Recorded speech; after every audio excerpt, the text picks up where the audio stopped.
네, 여러분 안녕하세요. 2023년 12월 13일 수요일 노영희의 뉴스 인사이다 시작하겠습니다. 요즘 날씨가 좀 따뜻해서 생각보다 지내기가 좋은데 다음 주부터 좀 춥다고 하긴 해요. 자, 어쨌든 오늘 수요일 여러분 또 한 주의 가운데에서 여러분들을 만나뵈니 반갑습니다. 오늘 방송 내용 간단하게 말씀을 드리면요. 먼저 이진아 뉴스마터 기자와 함께하는 뉴스픽 코너 준비되어 있고요. 또 이어서 매주 수요일에 만나는 최진봉 교수, 수 읽는 남자 최진봉 교수와 함께 여러 가지 현안들 짚어보도록 합니다.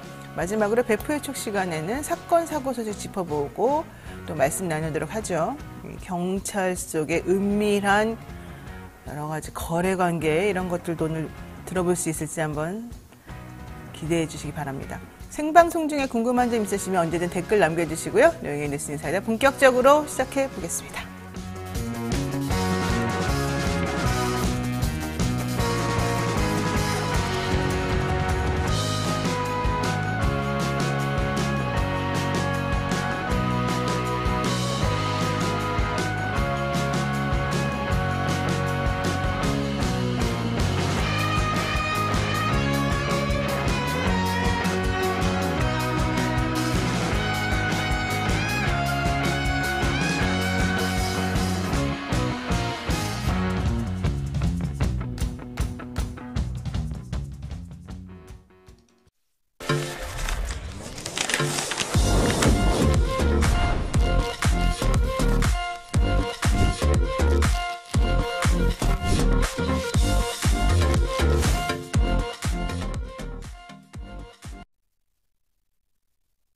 네, 바쁜 아침 이것만은 꼭 알아야 되는데 여러분들이 알아야 좋을 뉴스들만 엄선해서 대신 정리해드립니다.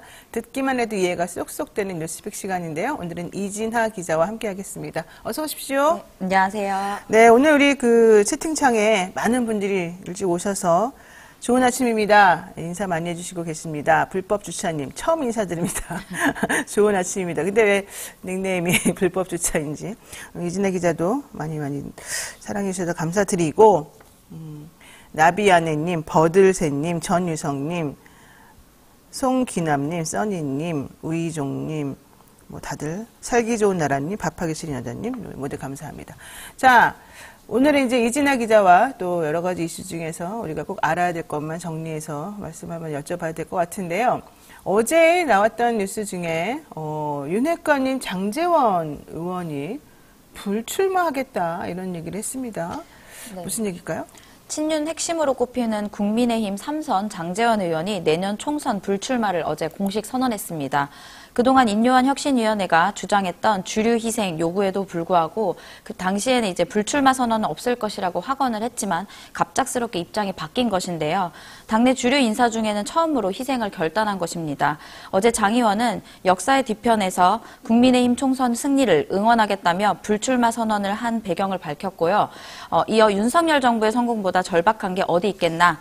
총선 승리가 윤 정부 성공의 최소 조건이며 또 한 번 백의종군의 길을 가겠다 이렇게 밝혔습니다. 그러자 당내에서는 김장연대라고 불리면서 또 다른 윤핵관인 김기현 대표에 대한 사퇴도 압박이 이어지고 있습니다. 사실 김재동 이런 얘기도 있던데요. 네. 네. 김기현, 네. 장제원, 권성동 이분들은 이제 안 나갈 것이다 이런 얘기도 하면서 결과론적으로는 그 자리를 또 누가 채울 것이냐 여기에 대한 관심도 쏟아지는데 어쨌든 어제 그래서 그런지 김기현 대표 잠적했다, 잠행했다 이런 얘기가 나옵니다. 일정을 취소하고 사실상 사퇴 수순에 들어간 거다 이런 얘기가 있던데 어떻게 된 거죠 이게? 네, 어제 김 대표가 오후 일정을 모두 취소하고 장고에 들어간 것으로 보이는데요. 아무래도 당내 직접적인 용태 압박 때문인 것으로 보입니다. 어제 안철수 의원은 자신의 페이스북에 장 의원 불출마와 관련해서 김장연대를 통해 당대표를 만든 책임도 지는 모양새라면서 하지만 아직 차가워진 민심을 돌리기에는 부족한 상황이다. 장제원 의원의 결심에 밑거름이 돼서 차가운 국민의 마음을 돌리는 기폭제가 되도록 해야 한다면서 지도부의 후속 대응을 우회적으로 시사를 했습니다. 또 김병민 최고위원도 이날 YTN 라디오에 출연해서 김 대표의 정무적 판단이라든지 결단이 늦춰지고 있는 문제에 대해서 보수 진영 내에서도 많은 비판이 쏟아졌고 또 장 의원처럼 김 대표도 비슷한 결단을 할 수 있을 것이라는 생각이 든다. 이렇게 자신의 의견을 또 이야기하도록 했습니다. 그러면은 그만둘 것 같으면은 그냥 딱 그만두겠다 말을 할 텐데 그렇지 않고 막 일정을 취소하고 장고에 들어가고 이런 모양새를 보면 뭔가 좀 아쉬워하고 이렇게 딱 결단을 못 내리고 있는 그런 모양새이거든요. 근데 지금 현재 대통령이 한국에 없는 상황이고 장 의원은 갑자기 또 이 상황에서 불출마 선언을 하고 지금 시기적으로 이게 무슨 타임인지 좀 궁금해하는 사람들이 많습니다. 네, 일단 정치권에서는 장 의원의 갑작스러운 불출마 선언과 김 대표의 거취 고민 배경에는 용산의 의중이 감안됐을 거라는 이제 가능성을 좀 얘기하고 있는데요. 최근 보수 언론에서 연이어 총선 위기론 등을 띄우면서 그동안 위기를 감지하지 못했던 이제 용산에서 이 위기감을 실제로 이제 체감을 하면서 이야기를 한 것이라는 분석도 나오고 있습니다. 사실 그동안 장 의원은 혁신위에 당 주류 불출마나 험지 출마의 희생을 요청했을 때 지역구에서 뭐 90대나 되는 버스를 동원해서 대규모 행사에 참석하는 등 지지세를 과시해서 혁신한 거부 입장으로 해석됐던 상태였는데 이렇게 갑작스러운 결단을 통해서 이제 당의 혁신 뭐 이런 것을 내세운 게 아니냐 이런 해석도 나오고요. 또 근데 이제 장 의원의 결단을 통해서 또 친윤계 주류 희생 없이 윤 대통령의 지지율과 여당에 대한 지지율을 끌어올리기가 어렵다라는 여권의 고민이 반영될 수 있다는 분석도 나오고 있습니다. 사실 이렇게 그러니까 불출마하겠다고 말을 꺼였으면 인요한 혁신위원장이 얘기했을 때 90대 동원해서 5천 명의 쇠를 가시할 게 아니라 그때 멋있게 내가 하겠습니다. 이랬어야 되는 거 아닌가? 네, 근데 이제 남에게 등 떠밀리는 것보다는 내가 스스로 나가겠다 이렇게 하는 게 좀 더 모양새가 좋은 게 아니냐 뭐 이런 얘기도 나오고 있습니다. 네. 근데 김기현 대표는 그러면은 어떤 결단 내릴까? 지금 초선 의원들은 김기현 대표 안 된다, 나가지 말아라 막 이랬다는데. 네, 이제 논란의 중심에 있는 김 대표 같은 경우에는 어제 지도부가 모두 참석하기로 예정됐던 서울 구룡마을 연탄 나눔 봉사활동 일정을 돌연 취소했고요. 또 오늘 의원 총회도 취소한 것으로 전해졌습니다. 그래서 이르면 오늘 중에 결단이 나올 것으로 보이고요. 또 어제 늦게 밤에 TV조선에서 단독으로 여권 내 분위기를 전하는 소식도 좀 있었습니다. 네. 한동훈 법무부 장관을 비대위원장으로 하는 비대위 체제를 검토하고 있다. 여권에서 이렇게 이야기가 나왔는데요. 그러면서 이제 김 대표가 대표에서 사퇴를 하고 원래 지역구였던 울산 지역구의 출마 가능성을 또 점치기도 했습니다. 아, 그래요? 한동훈 장관이 비대위원장을 맡아요? 네, 그런 얘기가 지금 나오고 있다면서 TV조선에서 어제 한 10시 정도에 단독이 나왔더라고요. 김한길 고문이 비대위원장 맡을 거다 이렇게 또 보는 사람들이 많았는데 또 중간에 바뀌었나? 그런 건가 있나 보네요. 자, 또 두 번째 이슈 보겠습니다. 대통령 소식 한번 전해주실까요? 네, 올해 13번째 또 순방을 나가셨는데요. 지난 11일에 윤 대통령이 3박 5일 일정으로 국빈 방문을 위해 네덜란드로 출국했습니다. 정상회담 상대는 마르크 리터 총리인데요. 이 총리는 이미 지난 7월 초에 7월에 내년 초 정계 은퇴를 선언한 사람입니다. 결국 윤 대통령의 회담은 좀 시기가 좀 문제가 있는 것이 아니냐 이러면서 정상회담의 의미가 퇴색될 것이라는 우려도 나오고 있습니다. 내년 초라 그러면 지금 한 달도 안 남았어요. 내년에 아예. 네, 그렇습니다. 지금 이런 상황에서 정계 은퇴하시는 총리를 만나러 네덜란드까지 갔다. 왜 이 총리는 그만두겠다는 거죠? 네, 일단 뉴욕타임즈나 이제 여러 외신에 따르면요. 리터 총리는 지난 2010년 취임 후에 13년 동안 장기 집권을 해온 자유민주당 소속입니다. 지난 7월에 자신이 제안한 전쟁 난민에 대한 이민 규정 완화안이 연정의 반대로 무산되자 정계 은퇴를 선언한 것입니다. 이처럼 유럽은 현재 난민에 대한 의견이 엇갈리면서 난민에 대해 부정적인 의견을 보이는 극우 세력이 좀 득세를 하고 있다라는 이야기가 계속 들리고 있는데요. 네덜란드도 상황은 좀 비슷한 것으로 보입니다.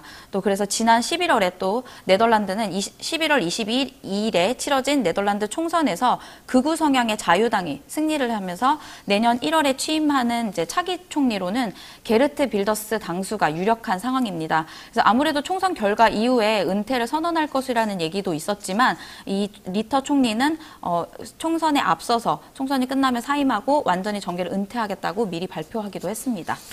그러니까 네덜란드도 지금 극우 성향의 자유당이 승리하고 지금 미국에서도 트럼프 대통령이 될 가능성이 높다 뭐 이런 얘기도 좀 하고 네. 여기저기에서 일본도 뭐 마찬가지고 여기저기에서 지금 보수적인 극우 세력들이 좀 힘을 얻고 있는데 이게 전 세계적인 그런 분위기라고 한다면은 아무래도 이제 자국의 이익을 위해서 좀 극단적으로 가는 모습을 사람들이 택하고 있는 거 아닌가 생각이 듭니다. 지금 이 리터 총리도 결과적으로는 선거에서 졌기 때문에 이런 결정을 내린 거죠. 네, 그런 것으로 보입니다. 네. 자, 어쨌든 우리는 지금 반도체 때문에 간 거니까 이 얘기는 어떻게 되고 있나요, 지금? 네, 일단 대통령실은 출국에 앞서서 AFP 통신과 가진 인터뷰를 통해서 극자외선 노광 장비를 독점 생산하는 네덜란드의 세계적인 반도체 장비 기업인 ASML 본사도 방문해 한국과 네덜란드 반도체 동맹의 새로운 전환점을 마련하겠다고 밝혔는데요. 그러나 ASML은 지난해 아시아 거점 허브로 이미 대만을 선정했고 300억 대만 달러, 그러니까 하나로는 1조 2,500억 원의 투자를 진행하고 있습니다. 또 지난 8월에는 대만 링코 지구에 104억 대만 달러, 하나로는 4,300억 원을 투자해 장비 생산 공장을 건설하는 계획을 확정하기도 했습니다. 네. 지금 대통령하고 이재용 삼성전자 회장 그리고 최태원 SK그룹 회장이 이 ASML의 클린룸에 방문했다 이런 소식도 들려오던데 뭔가 좀 잘 되고 있나 봅니다. 네, 일단 언론에서는 이제 네. 최초로 갔다 이렇게 했는데요. 사실 뭐 박물관 수준에 지나지 않다라는 얘기도 나오고요. 윤 대통령이 뭐 이제 언론에서는 일단은 1961년 네덜란드 수교 후에 처음 국빈 방문이라는 것을 강조하면서요. 한국과 네덜란드 첨단 반도체 협약식을 강조했습니다. 사실상 이 협약은 양해각서 MOU라는 점에서 실질적인 투자까지 이어질 수 있겠냐라는 것이 좀 의문입니다. 더불어 전문가들은 한국이 ASML 등 세계적인 장비 업체의 생산 공장을 유지하기 위해서는 재생에너지에 대한 투자가 먼저 돼야 되는데 우리나라는 사실 그것을 좀 후퇴되고 있는 모양새라서 나중에 후에 ASML 같은 이제 향후 재생에너지로만 장비를 생산하겠다고 선언한 그런 기업과 과연 정말 투자가 실질적으로 이어지고 기업이 그렇게 이제 사업에 나설 수 있을지 좀 의문이라는 시각입니다. 그렇죠. 우리 대통령 재생에너지 별로 관심 없어 보였는데 만약에 잘 되면 참 좋겠습니다. 전체적으로 봤을 때는. 네. 자, 여기까지 하겠습니다. 이진혜 기자 수고 많으셨어요. 네, 감사합니다. 네, 생방송 댓글 참여 계속해서 부탁드리고요. 저는 잠시 후 최진봉 교수와 함께 돌아오겠습니다.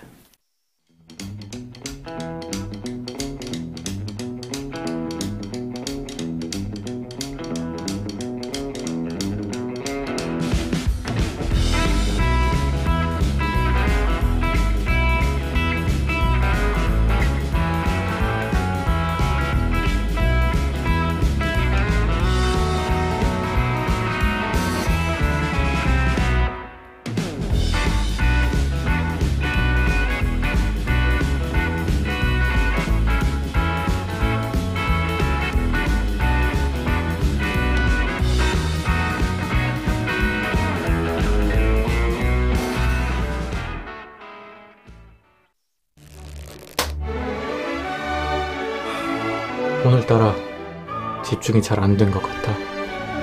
모름지기 공부는 깨끗한 책상에서 해야 잘 되는 거.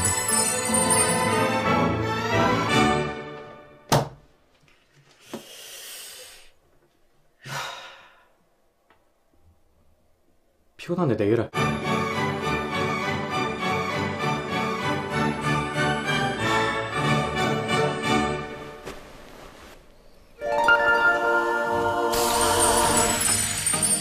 걱정 마세요.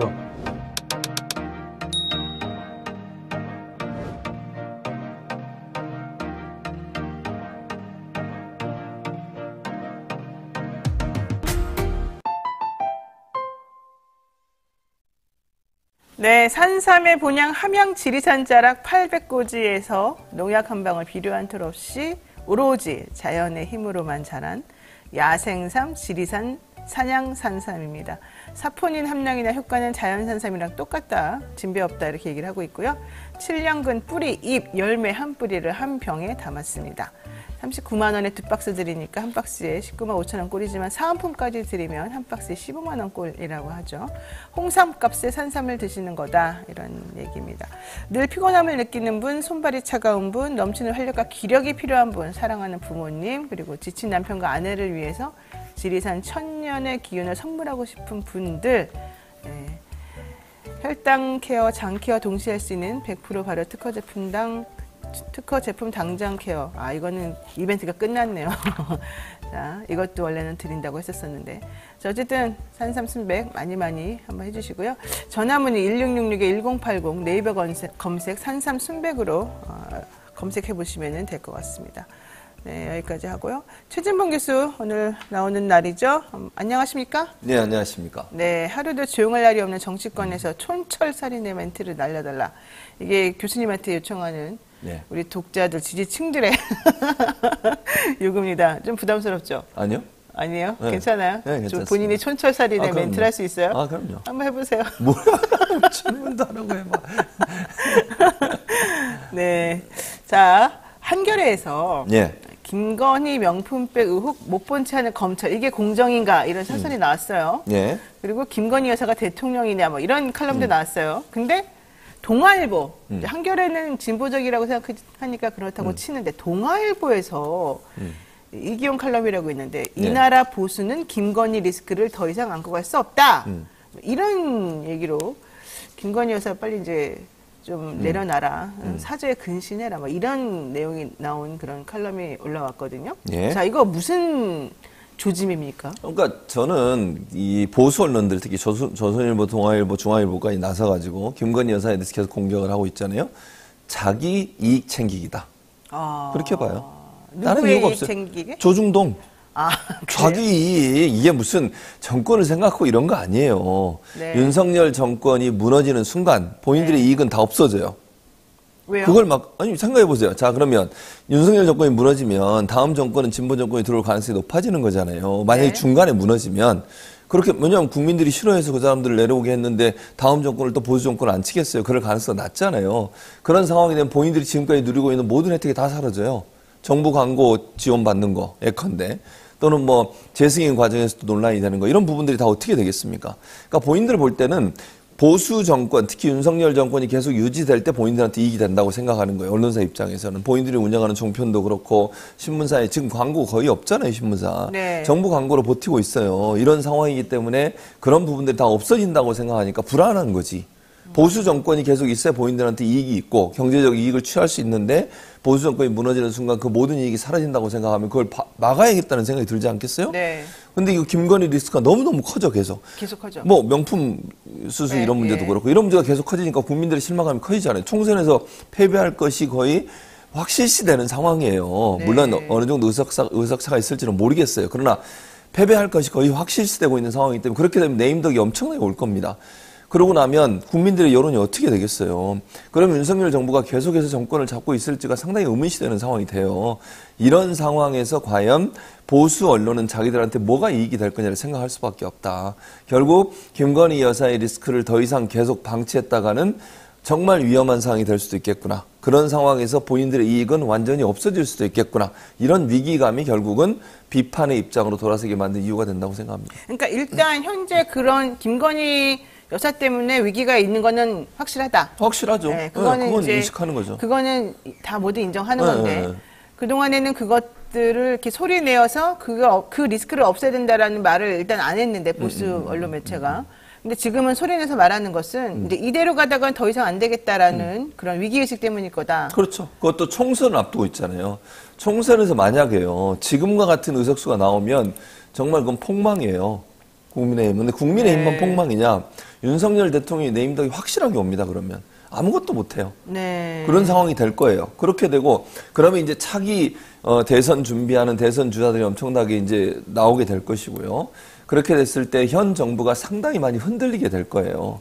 그런 상황에서 조중동은 비판을 받을 것이고, 왜냐하면 현 정부 탄생에 아주 혁혁한 공을 세운 게 조중동 아닙니까? 네. 거기에다 현 정부가 힘이 있어야 본인들한테 이익이 오고 본인들한테 어느 정도 경제적 이익을 추구할 수 있는 상황이 되는 거예요. 근데 그게 무너지게 된다고 생각하면 이 사람들 입장에서는 아, 이거 가만두고 있으면 안 되겠다.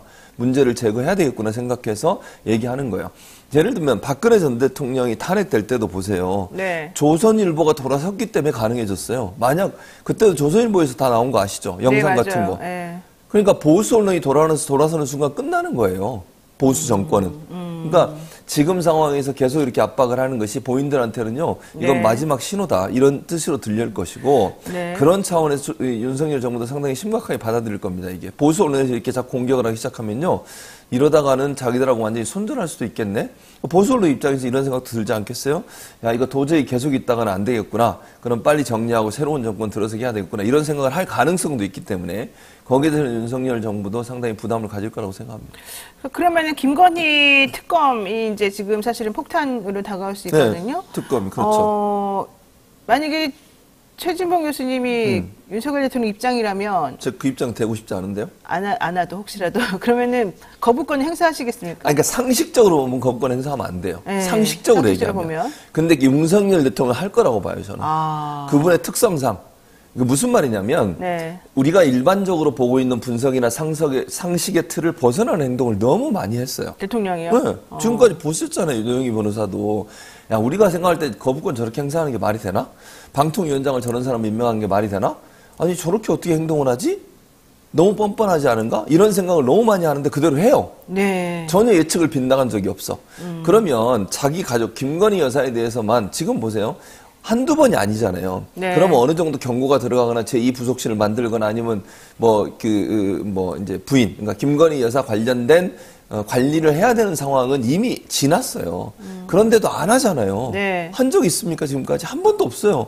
그런 전례를 봤을 때 반대하고 밑에서 아무리 비판을 하더라도 제가 볼 때는 거부권 행사할 거라고 생각합니다. 근데 그렇게 되면은 사실은 국민적 저항이 크죠. 클 것 같은데. 네. 어쨌든 박정하 국민의힘 수석 대변인은 이렇게 얘기를 했습니다. 라디오에 나오셔가지고 절대 거부해야 된다. 아예 그렇게 못을 박았고요. 네. 특검 임명을 어떻게 하느냐를 차치하고 일단 수사를 하면 연관되는 모든 수사를 빨대처럼 다 빨아들이게 되기 때문에 심지어 부산저축은행까지도 다시 뒤져서 수사한다.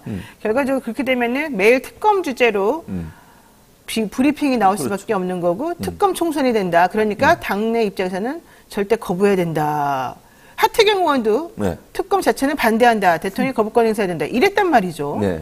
야, 그러면 여당 의원들도 결과론적으로는 윤 대통령하고 같은 생각이라는 거예요? 그렇죠. 그러니까 저는 공천 때문에 그런다고 생각해요. 저 사람들도. 공천 때문에? 네. 아니, 그러니까 공천권을 지금 보세요. 장제원 의원 사퇴했죠. 김기현 지금 대표도 사퇴할 가능성이 높은 상황으로 가고 있어요. 지금 네. 자명을 하고 있지 않습니까? 이틀째. 이런 상황이기 때문에 못 버틸 가능성이 있어요. 그러면 공천의 주도권을 누가 쥐고 있는 거예요? 윤석열 대통령과 용산 대통령실이에요. 근데 원래 그러면 안 되잖아요. 안 되죠. 네. 그래서 박근혜 전 대통령 공천 개입했다가 뭐 형도 네, 살았잖아요. 실형도. 그러니까요. 네. 안 되는데 노골적으로 한다고 저는 보거든요. 그렇다고 하면 대통령실이 정리를 하니까 장제원이 물러났지. 안 그러면 장제원이 물러났겠어요? 버스 92대 4천 몇백 명 동원인지 아닌지 모르겠지만 어쨌든 네. 그렇게 했었잖아요. 그렇게 뭐 나는 권력자의 할 말을 한다 이런 얘기도 하고. 그렇죠. 그랬던 사람이 갑자기 물러났어요. 그럼 강하게 드라이브를 건다는 거예요. 못 버티는 거예요. 용산에서? 당연하죠. 김기현 대표마저도 지금 흔들리고 있잖아요. 본인도 버티려고 했다가 지금 이틀째 측근들만 불러가지고 만나고 나오지도 않아요, 지금 국회에. 네. 이런 상황이 계속되고 있다는 거 용산의 대통령실이 공천관에서 강하게 드라이브를 걸고 있는데 거기서 반발하는 얘기를 한다. 어떻게 돼? 날아가는 거예요. 하태경이든 누구든 상관없어요. 네. 그렇게 된다고 하면 본인들 입장에서 공천 받기 전까지는 옹호하는 말을 할 거예요. 그런데 딱 공천이 끝나잖아요. 네. 그땐 딴 얘기 할 거예요. 두고 보세요. 그래요? 하태경 이분은 뭐 지금 이렇게 말이 왔다 갔다 하잖아요. 여기서는 또 이런 얘기 했다. 여기서는 네. 저는 이해가 잘 안 돼요. 근데 이렇게 하는 것은 결국 네. 용산 대통령실에 대한 비판을 안 하겠다는 얘기예요. 그것이 결국은 본인한테 공천 과정에서 유리한 상황이 될 것이고 네. 그러나 공천이 끝나고 나면 달라져요. 왜냐하면 그때는 당선이 돼야 되거든. 근데 당선이 돼야 되는데 계속 대통령실 옹호해요? 그렇게 할 수가 없어요. 그래서 저는 그렇죠. 공천 받기 전까지는 이렇게 이중적 태도를 보이다가 공천 받고 나면 비판적 입장으로 돌아설 거라고 생각합니다. 근데 어쨌든 중요한 건 공천도 공천이지만 아까 말한 대로 당선이 돼야 되는데 그렇죠. 조선일보가 네. 서울은 6석밖에 못 건질 것 같다 이런 보도를 했잖아요. 네, 그렇죠.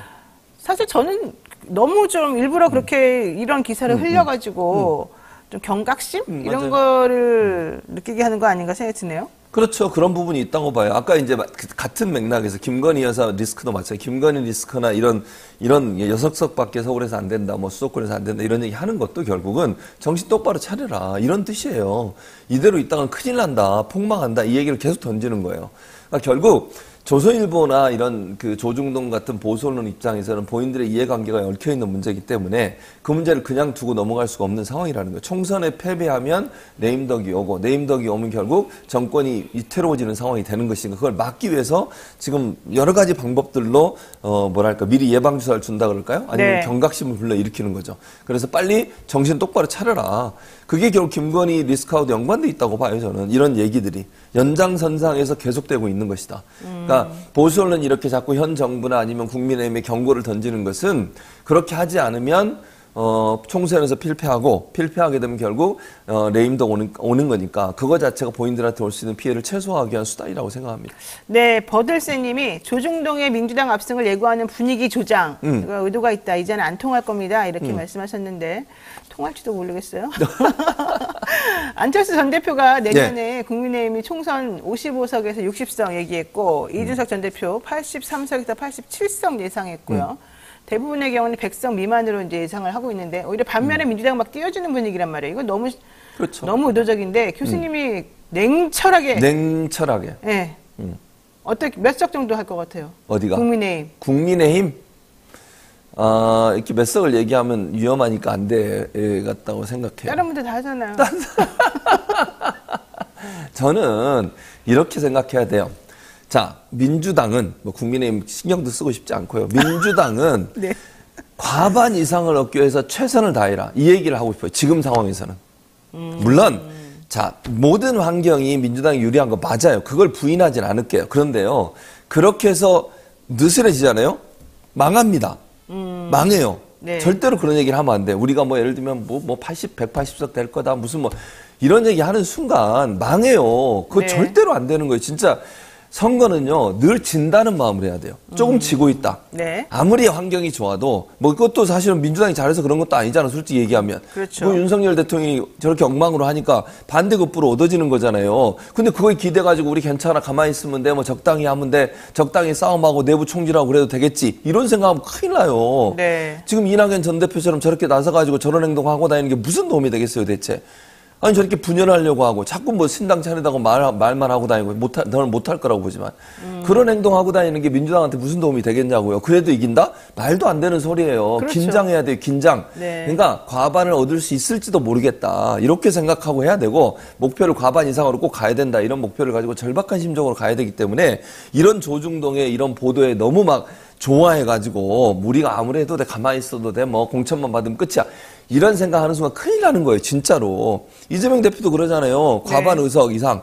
그 정도 수준에서 우리가 노력하자. 계속 그렇게 해보자. 그러다가 더 많이 얻을 수도 있는 거죠. 그러나 미리부터 우리가 180석 충분해. 아이, 국민의힘 봐라. 이렇게 얘기하면 큰일 나요, 진짜로. 그런 사람들은 없어요. 그러니까 이제 조중동이 그렇게 조장을 하는 거야. 아, 조장을. 안철수 전 대표도 그렇고 이준석 전 대표도 그렇고 이런 얘기 자꾸 하는 게 뭐겠어요. 국민의힘의 긴장을 자꾸 불어넣으려고 그러는 거예요.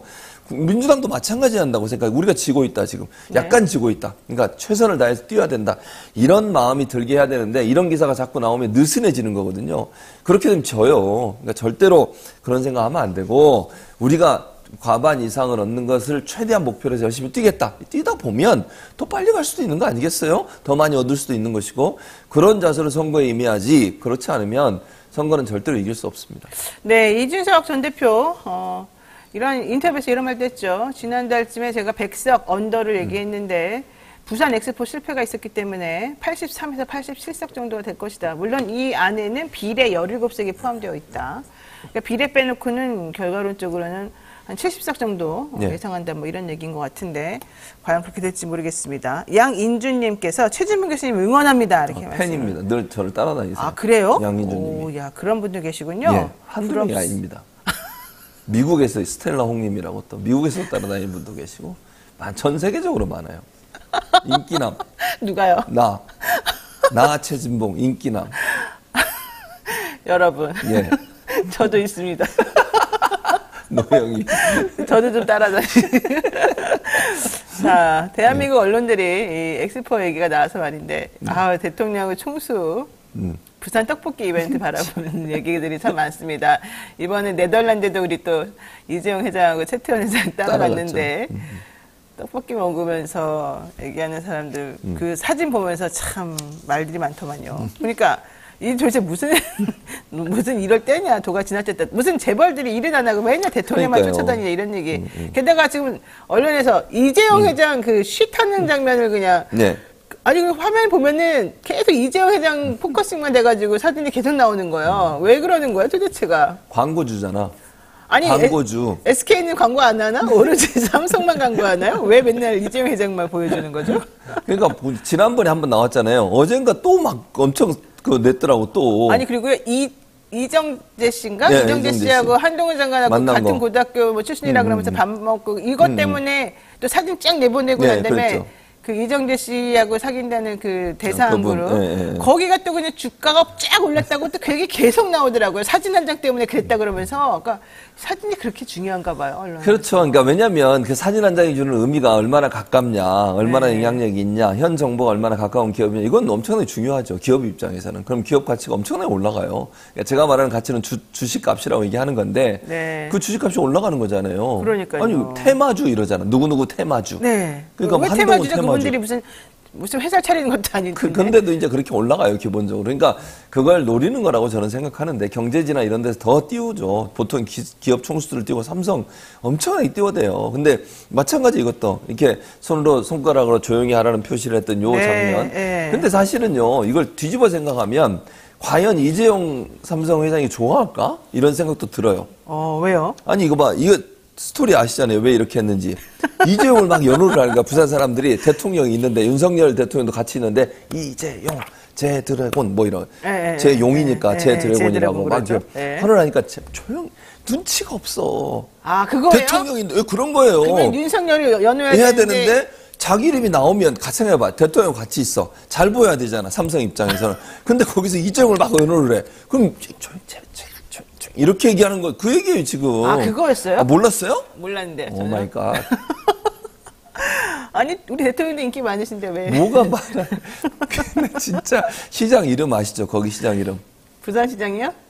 네. 뭔지 모르세요? 박형준 아니에요? 아니. 그 갖다 있어요. 이름, 시장 시장 이름이 뭐죠? 깡통. 깡통 시장이에요. 맞죠? 예, 맞아요. 깡통 시장. 맞아요. 그냥 시장만 빼고 얘기해봐. 왜 그래요, 지금? 이러고 이게 이재용 회장 입장에서 되게 불편할 거야. 그러지 않겠어요? 아니 거기서 윤석열을 외쳐줘야 하는데 이재용 자꾸 그러봐. 아, 제발 그러지 마. 이게 뭐하는 게 눈치가 없어. 이게 이런 기사가 자꾸 나오면 대통령실이 좋아하겠어요? 아. 별로 안 좋아하지 않겠어요? 같이 갔는데 대통령보다 이재용 회장을 더 막 이렇게 외쳐주고 이러면 그게 본인한테 불편하죠. 이재용 회장이 그렇게 인기가 많군요. 뭐 그런가 봐요. 모르겠어요. 네. 저는. 예. 어쨌든 10억 원 이상의 광고 효과를 누리는 것으로 지금 다들 얘기를 하고 있어서 제가 좀 깜짝 놀랐는데 예. 여기서 또 본의 아니게 마이너스가 된 사진도 있습니다. 예. 윤석열 대통령 젓가락으로 만두를 이렇게 예, 맞아요. 드시려고 뒤적뒤적 하고 하시면서. 총수들한테 나눠주고 이것 때문에 이게 사람들이 이제 동영상을 올려가지고 이 업주가 예. 손님이 먹을 그것을 집게로 집지 않고 개인 젓가락으로 네. 하는 걸 저지하지 않았다는 이유로 신고를 해서 식품위생법 논란이 있었잖아요. 맞아요. 그래서 그랬죠. 정말 행정 지도까지 나왔다는 거예요. 그렇죠. 와, 이건 어떤 일이 상황입니까? 그러니까 이게 대통령이 봄에 이제 시장 가면 이렇게 여러 가지를 진열해 놓잖아요, 음식을. 그럼 네. 보통 이제 집게 같은 게 있어요. 거기 옆에 보면 집게가 있어요, 또. 우리 그렇죠. 사진 보면. 있어요. 예. 왜냐면 개인 젓가락으로 자기가 먹던, 입에 넣었던 젓가락으로 집으면 안 되잖아요. 왜냐면 다른 사람이 또 그걸 사가야 그때 되는데. 싹 한 번에 쫙 짚으면 모르겠는데 이게 그냥 잘 안 짚히니까 야, 인형뽑기처럼 왔다 갔다 요 기사 하더라고요. 띄워줘 보세요. 매일경제에서 뭐라고 이렇게 영상이라고 해서 보도 제목이에요. 이거 보세요. 만두 안 잡히네? 이 말은 여러 번 찝었다는 거잖아. 그렇죠. 그 다음 부산 깡통시장 찾은 윤 대통령 젓가락질 화제래. 저게 화제예요? 나 진짜 기사를 어떻게 이렇게 쓰는지. 저게 화제가 되는 비판의 대상이 돼야 돼요. 그러니까 비판이란 말을 못 쓰니까 하자란 말 쓴 거 아니에요? 그 좋게 얘기하는 거잖아, 그거는. 화제가 됐다, 이 말은. 네. 모르겠어요. 뭐 그런 의도인지 뭔지 모르겠는데. 아니 너무 웃긴데 귀여운 젓가락질이라든지. 그러니까 요 귀여운 젓가락질 연일 화제 이렇게 돼 있어. 다른 기사는 귀여운 젓가락질이래. 이게 귀여운 젓가락질이에요? 아니, 저는 비위생적 젓가락질이. 남들이 보면 그거 막 사고 싶겠어요? 아니 자기가 먹던 젓가락으로 왜 그 전체 상품이 진열되어 있는 그 상품의 만두를 자꾸 집냐고요. 자기 침이 묻어 있을 거 아니야. 그거 얼마나 비위생적이에요. 네. 그리고 뭐 자기가 먹던 젓가락으로 띄워가지고 회장들 줘. 그러니까 그걸 또 먹어. 야, 먹으면서 어떤 생각을 했는지 잘 모르겠어요, 저는. 그분들이. 이게 뭐 하는 겁니까, 대체? 네. 그러니까 이렇게 하는 거를 언론들이 귀여운 젓가락질이라고 보도하면 안 되는 거 아닙니까? 네. 문제를 제기해야 되는 거 이걸 왜 아니에요? 귀여운 젓가락질이라고 표현했을까요? 왜 뭐가 귀엽죠? 진짜 젓가락질하는 게? 안 귀여워, 귀여워? 아니, 저는 아닌 것 나이가 같은데. 지금 몇 세신데 귀여워. 아니, 근데 이제 나이하고 무관하게 귀여울 수도 있겠지만 대통령의 젓가락질을 보고 귀여운 젓가락질이라고 표현하는 것도 좀 이상하지 않습니까? 그러니까 이걸 막 비판이 많아 있었잖아요. 그걸 어떻게 이제 좀 무마해 보려고 하는 거 아닐까요? 이렇게 보도하는 게. 아, 그래요.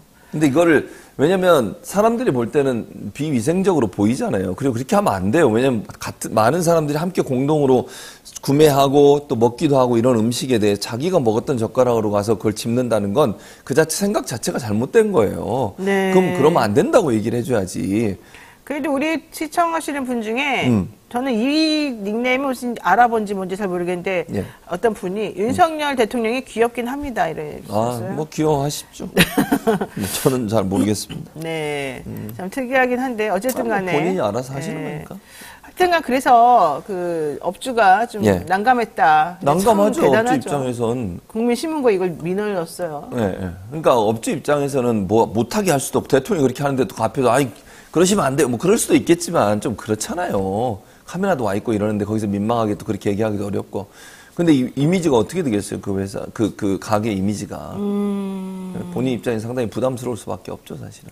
그럴 수 있겠네요. 대통령님이 좀 배려를 해주셨어야 되는데. 그러니까 왜 그러셨을까? 근데 너무 기분이 좋아가지고 그러셨던 것 같아요. 그렇다 하더라도 옆에 있는 집게가 있었다니까요. 그 집을 수 있는 그걸로 집어와서 자기 접시에 갖다 놓고 그리고 자기 젓가락으로 먹으면 되는 거잖아요.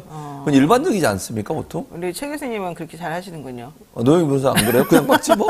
자기 먹던 걸로? 같이 안 먹습니다, 저는. 집에서도 따로 먹습니다. 노영희 변호사. 네, 우리 집에서 뭐라고 합니다. 자, 김홍일 방통위원장 후보자 얘기도 한번 해보겠습니다. 이번에 이제 대통령이 방통위원장을 이동관 씨에서 김홍일 방통위원장 네. 후보자로 바꾸면서 네. 계속 논란이 되고 있습니다만 내부적으로 지금 이게 매끄럽게 뭔가 진행이 안 된다 이런 소문도 사실 있습니다. 근데 어쨌든 김홍일 후보자는 변호사잖아요. 이게 네. 특수부 출신의 검사 변호사. 6년 동안에 로펌에서 26억 원이라고 하는 돈을 받았다는 겁니다. 대단해요. 네. 그러니까 그만두고 나와서 이런 거잖아요. 김두관 의원실에서 밝힌 내용인데요. 이 6년 동안 로펌 그리고 기업 4곳에서 26억 7,598만 원을 받았대요. 그러니까 거의 대단하지 않습니까? 27억을 받은 거네, 27억. 그럼 그러니까 6년에 27억이면 1년에 얼마씩을 받은 거예요, 대체. 근데 보니까 이분이요, 사회이사를 엄청 많이 했어요. 계룡 건설산업 사회이사로 2억 4천만 원 받았고요. 오리온이라는 회사 사회이사로 3억 2천만 원, 또 KR 산업 비상근 사회이사로 6천만 원 급여를 받았대요. 이게 전부 다 상임, 비상근. 비상근인데 네, 회의만 가는 거죠. 사회이사로 지금 다 받은 거예요? 네, 사회이사로. 와. 나도 좀 이런 거 시켜주지. 연락이 안 오네. 열받으면 뭐 하세요. 연락이 안 와요, 아무도. 근데 대단하네요. 정관 예우라고 볼 수 있는 거잖아요. 보통 이제 검찰 출신도 뭐 법조인이니까 잘 아시겠지만 검찰 출신들이 검찰 그만두고 나오면 특히 이렇게 이제 고위직에 있던 분이니까 뭐 로펌이나 또는 이런 이제 기업의 사회이사 이런 역할을 하시면서 고액의 이제 연봉이나 아니면 사례금을 받는 거니까. 네. 뭐 그게 불법이든 아니든 정관이라고 하는 것이 없었다면 과연 가능할까 이런 생각을 할 수밖에 없는 거잖아요. 그러니까 자기가 검사로 또는 검사장으로 일하면서 있었던 그런 경험들을 바탕으로 해서 경제적 이익을 취하는 거니까 그건 바람직하지 않다고 생각해요. 또 그렇게 이 사람을 영입해서 이렇게 하는 분들의 입장에서는 이분에게 일정 부분의 사례금이나 아니면 월급을 주고 그분이 예전에 있었던 인맥을 통해서 재판이나 이런 부분에서 좋은 어떤 성과를 내기 위한 수단 아니겠습니까? 네. 법조계에서 그렇게 하는 거잖아요. 왜 얘기를 안 해? 법조인 얘기하세요. 내가 얘기하면 좀 설득력이 떨어지잖아. 김홍일 후보자는 2018년부터 4년 3개월 동안 네. 법무법인 세종 고문 변호사로 일하면서 20억 9,198만 원의 급여를 받았어요. 그렇게 많이 줘요? 근데 고문 변호사를? 고문이잖아. 그냥 뭐 네. 활동은 안 하시는 거 아니에요? 고문 변호사는? 네. 재판에 나가십니까? 안 나가죠. 근데도 네. 이렇게 돈을 줘? 저한테 화를 내세요, 도대체. 법조인이니까 이분은 돈 법조인. 얘기만 나오면 나한테 화를 내. 큰 범위에서 법조인이잖아. 큰 범위에서 법조인. 작은 범위도 법조인이에요. 저는 그거는 검사를 안 했으니까. 상관없습니다. 노영희 네. 변호사는 검사를 안 했으니까. 네. 근데 여기서 이제 핵심은 검찰판 하나회 이런 얘기도 나오던데요. 그렇죠. 왜냐면 이게 뭐냐면 그 정관예우라고 하는 것이 검찰들이 계속 그 자기들만의 카르텔인 거잖아요. 그 윤석열 대통령이 이렇게 좋아하시는 단어 카르텔. 정관이라고 하는 것이 검사들이 검사가 고의적으로 있다가 나오면 그 자체로 고액 연봉을 받게 되는 그런 구조. 이게 카르텔이에요, 사실은. 네. 이거 깨야 되는 거거든요. 네. 근데 이게 계속되고 있다는 것은 이게 바로 검찰 하나회 아니냐 이런 얘기가 나올 수밖에 없는 거예요. 사실 김홍일 후보자는 이명박 전 대통령 BBK 다스 실소유주 사건 그때 무혐의 수사했을 결정을 때 내렸었죠. 2007년도에 무혐의 결정 내렸고 그로부터 2달 후에 황조 근정 훈장인가요? 네, 그걸 받았어요. 네, 훈장도 받았습니다. 그러니까 이명박 전 대통령이 취임하기 전에 그때 이제 한참 논란이 됐잖아요. BBK 영상이 공개가 되면서 어디 광운대였나요? 그때 어디 대학에서 네, 광운대 연설한 게 특강 논란이 영상, 됐죠. 특강했던 영상이 그렇죠. 나왔죠. 근데 그래서 수사가 들어갔어요. 그때 만약에 혐의가 있다고 했으면 이 사람이 당선됐을까요, 과연? 그런 이제 물론 뭐 결과론적 얘기지만 근데 거기서 김홍일 이 사람이 수사를 하고 나서 무혐의 처분을 내리는 바람에 거기로부터 면죄부를 받게 된 거예요. 그래서 그렇죠. 당선이 됐어요. 네. 그리고 나 2달 있다가 이 사람한테 공정하게 수사했다고 훈장을 줬어. 네. 이게 말이 됩니까? 그러니까 이게 특히 재밌는 게 구조적 비리를 척결했고 네. 17대 대선 관련 사건은 중립적 자세로 중립적으로 엄정하게 공정하게 했다고. 처리했다. 이게 말. 그랬는데 근데 나중에 어떻게 됐어요? BBK는 누구 겁니까? 2020년도에 다스는 누구 겁니까? 예. 2020년도에 이명박 전 대통령은 징역 17년형을 선고받고 그러니까요. 엄청난 또 벌금도 내야 된다 이런 상황이었죠. 물론 지금 또 안 냈지만 결과론적으로는. 그러니까 지금 나중에 수사한 결과는 다스가 이명박 소유라는 게 증명이 된 거잖아요. 왜 그때는 못 찾아냈냐는 거예요. 무혐의를 왜 내렸냐는 거예요. 수사를 제대로 했냐는 거죠. 정치적 이해 때문에 그런 거 아니냐 이런 비판이 나올 수밖에 없는 거죠. 이런 사람을 어떻게 공정성이 극도로 요구되는 방통위원장 자리에 앉게 할 수 있냐는 거예요. 네, 이거 여담인데 이 예. 기사 나오면서 맨 마지막에 뭐라고 나온 줄 아십니까? 뭐라고요? 이 내용은 YTN이 첫 보도를 했다 이렇게 나오더라고요. 그러니까 이제는 방통위에서 하도 인용 보도도 뭐라 그러고 뭐도 뭐라 그러고 그러니까 이 내용은 YTN이 보도했다 이렇게 그냥 명시해가지고 그렇죠. 자기들 책임을 좀 면하려고. 진짜 이게 바로 지금 현재 대한민국 언론의 현 주소다 이런 얘기입니다. 자 여기까지 해보겠습니다. 지금까지 최진봉 성공회대 교수와 함께 얘기 나눴습니다. 고맙습니다. 감사합니다. 네, 잠시 기다리시면 배상훈 프로파일러 돌아오겠습니다.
짚어보는 그런 시간입니다. 베프의 촉 시간인데요. 오늘도 척하면 촉이 온다는 육감적인 남자 배상훈 프로파일러와 함께하겠습니다.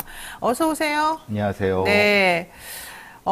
요즘 바쁘실 텐데 요거 여쭤보겠습니다.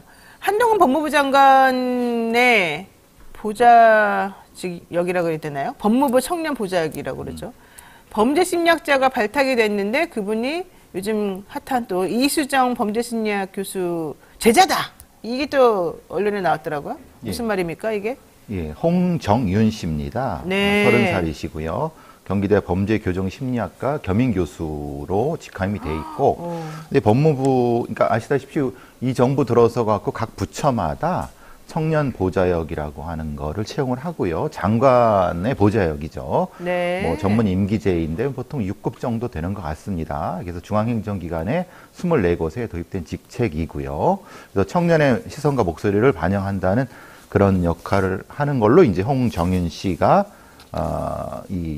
발탁이 됐는데, 네.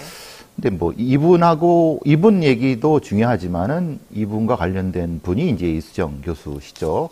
이제 이전 같으면 이수정 교수에 대한 얘기를 할 필요가 없었지만 이제 출마하신다고 하니까 몇 가지 이제 이수정 교수와 관련된 이수정 교수가 해명을 해야 될 부분이 몇 번 존재합니다. 아, 그래요? 예. 왜냐하면 홍정윤 씨가 나오면서 프로필로 가져 나왔던 책이 있습니다. 네. 저 이수정 교수가 아마 번역 편저했다고 하는 책인데 그 책에 대해서 논란이 좀 있습니다. 왜냐하면 그게 그 저작권 문제하고 왜냐하면 그리고 제자들이 다 번역했다는 얘기를 왜냐하면 제가 그 제자들을 너무 잘 압니다. 그래요? 왜냐하면 우리 같이 일했던 사람들이기 때문에 네. 그래서 그 당시에도 사실은 좀 논란이 있었습니다. 그러니까 초기에 그 책에 대해서 그러니까 지금 공인으로 출마하셨기 때문에 그 부분에 대해서 해명이 필요하다고 저는 생각합니다. 당시에는 뭐 그냥 뭐 범죄 심리학이라고 하는 사람들이 이것저것 다 베끼고 다 뭐 엉망진창이기 때문에 그냥 그러려니 했지만은 네. 이제 국회의원으로 출마하신다고 하니까 그 부분에 대해서 명확히 해야 된다라고 하는 거고 네. 연결되는 게 그겁니다. 이수정 교수님이 쓰신 논문들이 대부분 이제 공저가 많습니다. 공저라고 하는 건 대부분 박사과정, 석사과정이랑 2, 3이죠. 그쪽 분들은 이렇게 논문을 이렇게 엉망으로 쓰시는지 모르겠어요. 왜냐하면 네. 그러니까 제자들의 빨대를 꽂았다고 하면은 네. 그 부분에 대해서 명확히 명해야 되는데 실제로는 이수정 교수님이 본저자로 들어가 있고 아니면 주저자로 들어가 있는데 실제로 일은 다 박사, 석사들이 했단 말이에요. 그건 제가 너무 잘 알고 있기 때문에 그 부분에 대해서도 본인이 국회의원으로 출마하신다고 하면 저는 해명을 해야 될 거라고 부분이라고 생각을 하고요. 그러니까 상당히 좀 우려스러운 부분입니다. 네. 왜냐하면 이건 도덕성과 관련된 부분인 거고 제가 이제 다른 많은 그 방송에서 범죄와 관련된 이수정 교수님의 언급이라든가 뭐 이런 사들에 대해서 비판을 하는 것은 제발 학문적으로 말씀하셔라. 남들 다 하는 얘기 하지 마라. 네. 그게 학자로서 할 말인가. 근데 정확히 말하면 이수정 교수님은 범죄 심리학을 전공하지 않았습니다. 그렇죠. 원래 그때는 범죄 심리학이 또 이렇게 한 없었고, 분야로 예. 대한민국에서 있지는 않았었습니다. 있었고 이제 사실은 미국에서 이제 학위를 하신 게 아니라 연세대에서 학위를 하셨는데 나왔죠. 네. 거기서도 범죄 심리학 분야가 아니거든요. 근데 이제 본인이 어떻게 하셨든 이제 그걸 바꾸셨다고 하면은 거기에 네. 대한 근거가 필요한 부분입니다. 그러니까 그래서 사실은 좀 많이 우려스러운 겁니다. 본인이 범죄 심리학자라고 그렇게 얘기하지만은 실제로 본인의 학위라든가 본인의 논문이나 이런 부분에 대해서 정리가 필요한 부분입니다.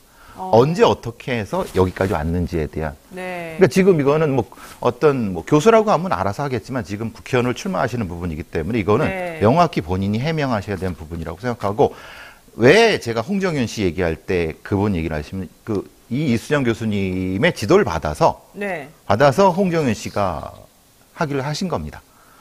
그러면은 이 자격이 없다는 말씀 드리지 않겠습니다. 근데 자격이 좀 세명이 필요한 분한테 학위를 하셨다고 하면은 당연히 홍정윤 씨도 그분에 대한 부분이 있겠죠. 그래요? 그래서 이제 실제로 좀 걱정되는 부분이 그럽니다. 이제 청년 보좌역이라고 하는 것이 실제로 정책적인 걸 하겠다는 겁니까? 아니면은 청년이라고 하는 사람들을 뽑아놓고 어떤 일종의 전위대처럼 운영하겠다는 지금 이제 이 정부가 운영하고 있는 이 부분이 사실 모호해갖고 왜 뽑아놓고 아무 일도 안 시키느냐. 그러니까 말하자면 청년 보좌역이라고 하면은 그 사람들이 가지고 있는 여러 가지 전문성을 가지고 젊은 마인드로 무엇인가 법무부에 이것을 가지고 와야 되지 않습니까? 근데 그 부분에 대해서 그냥 뽑아놓고 모아서 뭔가 하는 것 같은데 사실은 내용이 없는. 네. 그게 청년 보좌역을 비판하는 분들의 그런 주장입니다. 그러니까 지금 이게 법무부에서 전문 임기제 다급 그러니까 가나다 할 때 그 다급, 네, 다급이죠. 청년 보좌역이라는 이걸 직책을 신설을 해서 네. 뽑았는데 이 청년 보좌역은 대통령의 아마 대선 공약이었던 것 같아요. 그렇죠. 그래서 예. 장관급 중앙행정기관 24곳에 이런 청년들의 목소리 한번 들어보고 실제 그들의 역할을 좀 주겠다 이런 거였는데 그래서 어쨌든 이 각 장관실 소속으로 이런 자리가 좀 마련이 돼 있고 여기에 지금 그 이수정 교수의 제자라고 얘기되는 홍정윤 씨가 지금 채용이 됐다 이런 그렇죠. 얘기지 않습니까? 근데 지금 우리 교수님께서 지적하시는 거는 그 스승인 이수정 교수가 좀 제대로 역할을 못했을 수도 있다. 뭐 이런 의혹을 좀 해명해 달라 이런 겁니까 지금? 까놓고 이수정 교수는 방송이 만들어둔 학제죠. 아 그래요? 그렇죠. 예. 왜냐하면 그분이 방송에서 말씀하시는 게 대학생도 얘기할 수 있는 내용을 가지고 무슨 뭐 전문성이 있다라고 얘기하는 건 그건 너무 넌센스지 않습니까? 그런 비판들은 많이 있다고 하면은 네. 본인의 전문성을 가지고 지금 출마하시려고 하는 거 아닙니까? 그럼 거기에 대해서 해명이 필요하죠. 본인의 논문이라든가 본인의 학문적인 역할이라든가 이 부분은. 네. 그래서 이제 그 홍정윤 씨 말씀하실 때 이수정 교수 얘기를 좀 하고 싶었던 겁니다. 원래 배 교수님이 그런 말씀 하시는 분이 아닌데 이수정 교수는 이제 이번에 선거에 나가신다고 하니까 그럼요. 본인이 출마하신다고 했잖아요. 예, 예. 그러면 거기에 대한 해명을 해야죠. 거기에 대해서 이제 의문점들을 뭐 논문이라던가 뭐 공접 이런 예. 이게 이제 뭐 저작권 문제라든가 여러 가지 법률적 이슈가 얽혀 있으니 여기에 대해서 조금 해명하시는 게 맞겠다 이런 취지로 하시는 말씀으로 정리를 하겠습니다. 자, 이제 저희가 오늘 본격적으로 다루려고 했던 내용 한번 얘기해 보겠습니다. 지금 사건 브로커라고 하는 이 전현직 경찰 관련된 수사가 지금 중요한 이슈로 떠오르고 있지 않습니까? 광주지검 반부패 강력수사부에서 A경정, 이 뇌물수수 등의 혐의로 지금 불구속 입건해서 수사하고 있는 중인데, 뭐가 문제이죠? 이 사람은 지금 현재? 말하자면 이 부패 사건의 핵심적인 골이라고 하는 것이 이 수사를 밑에서부터 올라가는 경우가 있죠. 네. 그리고 또 위에서부터 내려오는 경우가 있는데 지금 이 사건의 수사는 지금 어느 쪽에서 하는지가 헷갈리는 겁니다. 왜냐하면은 네. 서울경찰청 금융범죄수사대의 비경감이라는 사람도 연관이 있다고 해서 광주지검에서 이것을 이제 시작을 했는데 구속영장을 청구해도 기각이 돼버렸어요. 네. 그러면 이 수사가 얼마나 이렇게 좀 엉성하게 됐는가를 알 수 있는 거고 지금 이 경찰들을 수사할 때 이게 불구속 수사하게 되면 이건 사실 엉망이 됩니다. 그래요. 아시다시피 수사 내용을 알 수 있어요. 자기가 자기 수사 내용을 알면서 하는 것이 사실 의미가 있습니까? 그러니까 경찰이 피의자가 됐을 때 그렇죠. 얘기하는 예. 거죠. 그러니까 예. 정확히 광주지검에서는 위에서부터 할 거면 위에서부터 하고 아래서부터 할 거면 아래서부터 하고 어느 범위를 정해놓고 해야 되는데 치안감이 자살하는 사건처럼 네. 특정한 형태의 기간을 두고 몰아가기를 해버리면은 그런 불행한 일이 터져버리는 거예요. 어쨌든 누구한테 몰아주려고 하니까. 지금도 이걸 수사를 하겠다는 건지 말겠다는 건지. 네. 왜냐하면 지역에서는 이게 도대체 어디까지가 퍼져 있는지를 가늠을 못하는 거예요. 예를 들면은 전남도 교육청이라든가 이런 관급자재 납품이라든가 이 성모씨 관련된 주요 브로커 이 사람들에 대한 부분들이 명확히 하지 않고 그냥 이런 식의 일종의 토끼몰이식으로 해버리면은 네. 이게 수사가 제대로 되고 있는 건지 안 되고 있는 건지 좀 헷갈려 버리는 거예요. 그러니까 A 경정은 광산서 수사과정으로 재직하던 지난 2020년부터 2021년 사이에 사건 브로커 예. 성모 씨로부터 뇌물을 받았다. 그리고서 그 관련 사건이었던 가상화폐 사기범 사건을 무마해줬다. 이런 혐의를 받고 있습니다. 그런데 뭐 이 사람 혼자만 있는 게 아니라 연결되어 있는 다른 경찰도 있는 것으로 지금 그렇죠. 얘기가 되고 한두 개 아니죠, 지금. 수사를 지금 대대적으로 벌이고는 있는데 이게 밑에서 아까 아래부터 올라가는 건지 위에서부터 내려가는 건지가 명확하지 않다 보니까 중간에 수사에 틈이 생겨가지고 제대로 수사를 못하고 있는 것 같다. 그러니까 이제 이 기각이 얘기를 되고 좀 막 하는 그런 거죠. 예, 예. 그래서 영장을 청구했으나 제대로 된 이 자료 같은 게 확보되지 않아서 아마 기각된 게 아닌가 이런 얘기를 지금 하고 있는 건데요. 문제는 이 성모 씨라고 하는 사람이 이제 브로커, 사건 브로커라는 건데, 그렇죠. 결과적으로. 그리고 그 사건 브로커의 청탁을 경찰들이 받아가지고 좀 도움을 주었고, 사건을 깨끗하게 처리하지 못하도록 뭔가 한 것 같다. 근데 문제는 이 성모 씨라고 하는 브로커가 뭐 그런 사건뿐만 아니라 전남 도교육청 산하기관 강급자재 납품, 이건 또 역시 또 문제가 되는 것으로 지금 얘기가 되고 있는 지역에서 거죠. 그냥 그런 짓거리를 하고 다닌 것 같아요. 이 성모 씨 광주 지역에서. 저도 이제 제 친구들한테도 들어보고 그랬는데 네. 꽤 유명한 사람이래요. 이 사람이 이것저것 성모 씨라는 다 사람이? 뿌리 뿌리고 다녔나 봐요. 그러면 사실 관련된 게 한둘이 아닐 텐데. 근데 축소하려고 그러는 거 아닐까요? 그럼 축소? 그러니까요. 수사를 왜 이 모양으로 하냐 이 말이에요. 광주지검에서. 네. 그러니까 질질 끌고 있잖아요. 그러니까 시설하려면 한 번에 탁 쳐버리든가 네. 아니면 뭐 정리할 거 정리해야 되든가. 그러니까 의혹만 계속 제기하는 거예요. 그러니까 광주 지역에 부패 공무원 많다? 뭐 이것만 계속 흘리고 있는 상태잖아요, 지금. 수사 안 되고. 어쩌자는 거예요. 예. 그러다가 그냥 마무리 질 건가요? 보통은 마무리 짓죠, 그냥 지금. 근데 정작 중요한 거는 목포 쪽에 있는 그 검찰 수사관은 지금 구속 상태예요. 그래요? 예. 근데 문제는 그러면 그쪽으로부터 시작을 하려고 해야 되는데 거기는 수사했다는 내용이 전혀 없어요. 제가 그래서 지난번에도 말씀드린 것처럼 이거는 보호하려고 구속을 해버렸나? 이런 의심이 든다는 거예요. 그러니까 이제 정확한 어떤 이걸 수사 내용을 발표하는 거는 안 되겠지만은 네. 뭔가 좀 가시적인 성과가 이 정도라면 나왔어. 벌써 치안감이 자살한 지가 며칠이 되니까. 그랬죠. 그럼 지금 뭐 하고 있는 건지 저는 이해를 못 하겠어요. 그러니까 사실은 이제 한 명이 그렇게 극단적인 선택을 할 정도면 뭔가 조금 의심스러운 부분이 많은 건데, 실제 그 사건 수사가 진행되는 걸 보면 흐지부지 지지부진하다. 그렇죠. 그리고 뭐 하나 명백하게 드러나는 게 없다. 지금 요게 이제 핵심인 것 같아요. 결과적으로 이 사건 브로커라는 사람들이 이 수사에 개입해가지고 정말 제대로 된 실체적 진실을 밝힐 수 없게 만드는 그렇죠. 그런 구조가 아주 체계적으로 깊이 들어가 있다. 이렇게 볼 곳곳에 수밖에 있는 없는 거죠. 예. 이게 왜 그러는 거죠, 그러면은? 그러니까 말하자면은 그 사건 브로커를 못 건드리는 이유가 뭐냐? 그러니까 정확히 말하면 어디서부터 문제가 됐는지에 정리가 안 되는 거냐? 그러니까 어느 고위층까지 있다는 건 지금 알고 있는 거지 않습니까? 네. 그러면 그걸 건드리면은 어떤 큰 사고가 난다는 그 의미를 하는 거라고 하면은 네. 경찰청 차원에서 아예 까놓고 다 하든가 아니면은 요건 스스로 좀 정리를 하고 뭔가 구조적인 걸 먼저 얘기를 한다든가 네. 가 돼야 된다는 거예요. 그러니까 이거를 크게 터트리지도 못하고 그냥 묻기는 애매하고 네. 저는 그 상황이라고 봅니다. 예. 그래요. 예. 그러니까 이렇게 미적미적한다고 보는 거죠. 지금 어쨌든 경찰 내부에 그러니까 여러 가지 산적해 있는 문제들이 많은데 그게 좀 제대로 해결이 안 되고 있기 때문일 수도 있겠네요. 그러면. 그렇죠.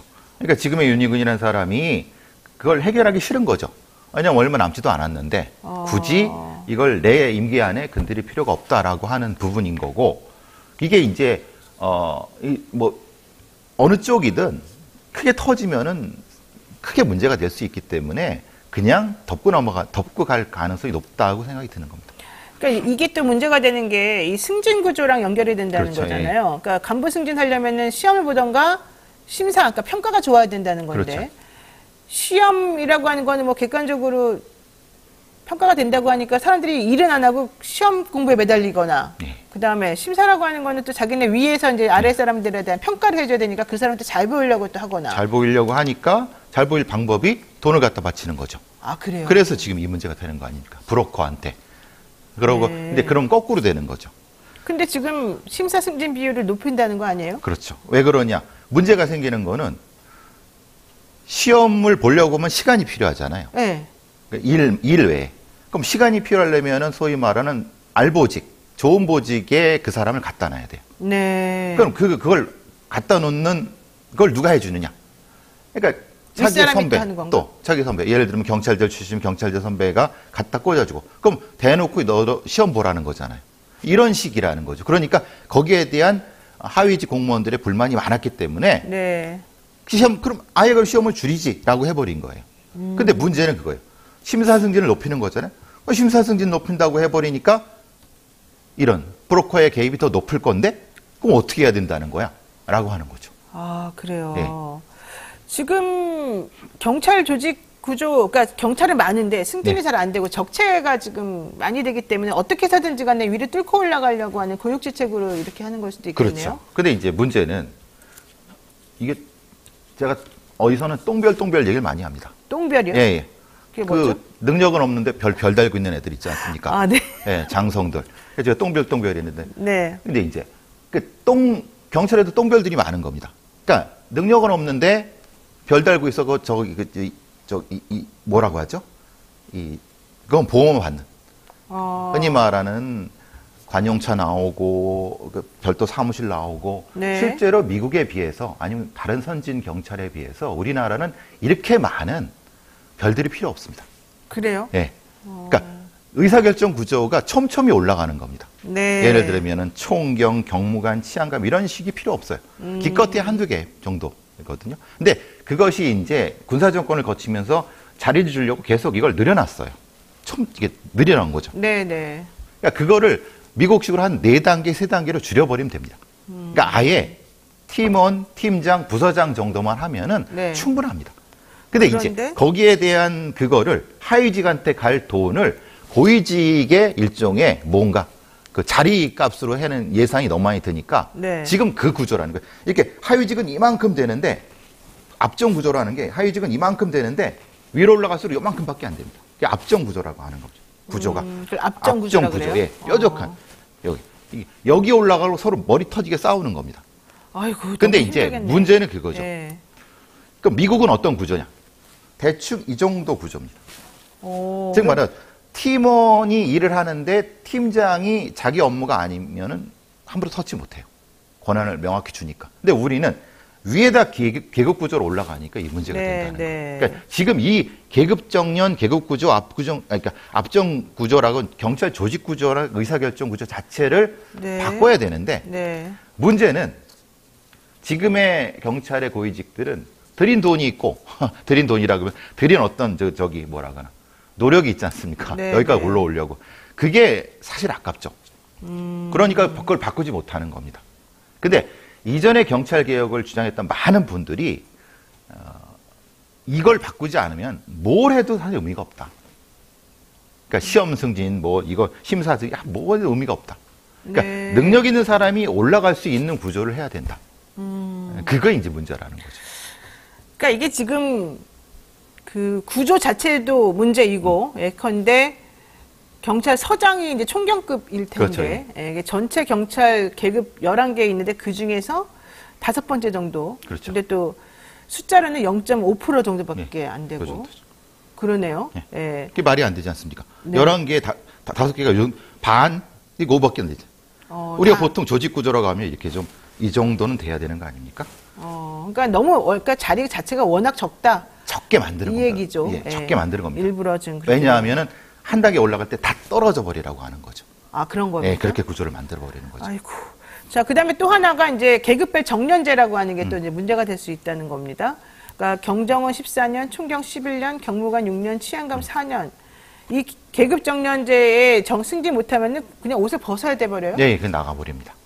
근데 이건 사실 의미가 없는 게 다른 데는 의미가 있는데 경정 14년이 이게 문제인 거죠. 왜냐하면 대부분의 경찰들이 경감까지도 올라가기 힘듭니다. 보통 경감 정도, 경정 밑에 있는. 네. 그래서 이 계급 정년이란 걸 사실 필요가 있느냐. 왜냐하면 이 위에 있는 계급에 몇 명 안 되는 거를 이렇게 이건 만들 필요 없다. 이건 다 정무직으로 만들거나 아니면은 차라리 한 계급으로 통합시켜서 해버리고, 이렇게 한다는 거죠. 계급이 아니라 직위로 가야 된다는 겁니다. 직위로. 직위로. 예. 왜냐하면 직위로 가게 되면 사실 계급적으로 따를 필요 없죠. 왜냐하면 능력에 따라서 그 직위를 못 맡게 되면 다른 직위로 가면 되는 거니까. 지금은 계급이 아니면은 네. 안 되니까 탈락시켜 버리는 겁니다. 아, 그런 예, 거예요. 그렇게 되는 거죠. 그러니까 경정 14년이라는 거는 경정으로 재직한 지 14년이 됐는데도 총경 못 달면 그만둬라 이거죠? 그렇게 되는 거죠. 예. 총경된 지 11년이 넘으면 경무가 승진 안 될 것 같으면 그만둬라. 예, 그렇게 되는 거죠. 근데 지금 말씀하시는 거는 어차피 그 자리까지 올라가는 게 워낙 오래 걸리기 때문에 일반직 그런 경찰들은 별로 신경 안 써도 이건 의미가 없는 되는데 겁니다. 문제는 이제 경정으로 들어간 사람들이 문제예요. 말하자면은 그렇죠. 그러니까 처음부터 어느 정도 수준으로 들어간 사람들이 그 위로 올라가기가 너무 어렵다 이제 이런 얘기인 것 같아요. 그렇죠. 자, 또 하나는 지금 그 2010년도 당시 조현호 서울경찰청장이 자신에게 인사 청탁한 경찰관 16명 명단을 공개한 적이 있었습니다. 그 정도입니다. 그러니까 그런 정도로 인사 청탁 문제가 만연하다. 예, 예. 제가 들은 것도 제가 경찰과 같이 된 것도 거의 25년 되는데 거의 매년 네. 거의 매년 이런 얘기 다 들려옵니다. 그래요? 투서하고 서로 찍어내고 그게 지금은 좀 조금 나아졌을 수도 있습니다. 상대방을 떨어뜨리기 위해서 막 투서를 해요. 예, 같은 투서도 경찰이? 하고, 예, 같은 경우.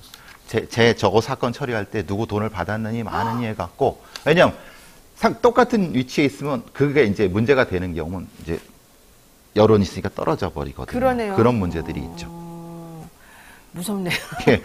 그래서 그 정도에는 어떻게 경찰이라는 자들이 저렇게 치사하게 할까라고 할 정도로 사실은 좀 오죽했으면 조현우라는 사람이 이렇게 올렸겠습니까? 자기한테 들어오는 이 청탁도 이 정도인데, 외부 청탁만 그 얘기예요. 외부 정도인데 네. 아래쪽은 얼마나 심하겠냐 그 얘기죠. 자, 그런데 어쨌든 조직 개편을 해서 그러면 자리를 좀 마련해주면 더 좋을 것 같은데 오히려 조직이 줄어든다는 얘기가 있어요? 그렇죠. 그러니까 치안센터를 952개에서 202개로 줄이겠다는 왜요? 건데, 그러니까 이게 말하자면 이게 다른 문제가 있을 수 있습니다. 이게 우리가 보통 치안센터라고 하면은 시골이나 아니면 변두리 같은 이런데 오히려 그걸 확대해야 되는데 그걸 줄여갖고 사람이 많은 곳에, 그러니까 도심지 쪽으로 가는 거죠. 네. 그러면 도시 바깥이라든가 이런데 치안이 좀 위험해질 것 위험해지는 같은데요? 거죠. 근데 잘 보시면 이렇게 모아놓으면 뭐가 생깁니까? 뭐가 생기죠? 뭐가 생겨요? 모아놓으면 자리가 생기지 않습니까? 윗자리. 그러니까 윗자리를 많이 만들기 위해서 예, 지금 예, 예. 외곽을 없애고 자꾸 집중시키는 예, 예. 거예요? 그런 의심이 든다는 거예요. 그렇게 얘기하진 않죠. 근데 그 의심에 왜 들어오냐면, 요번에 이제 경찰서장 자리에 경무관 자리를 2개 더 늘렸습니다. 그래서 네. 기존에 있는 걸 하는 게 아니라 83개에서 85개 2개를 늘려버렸어요.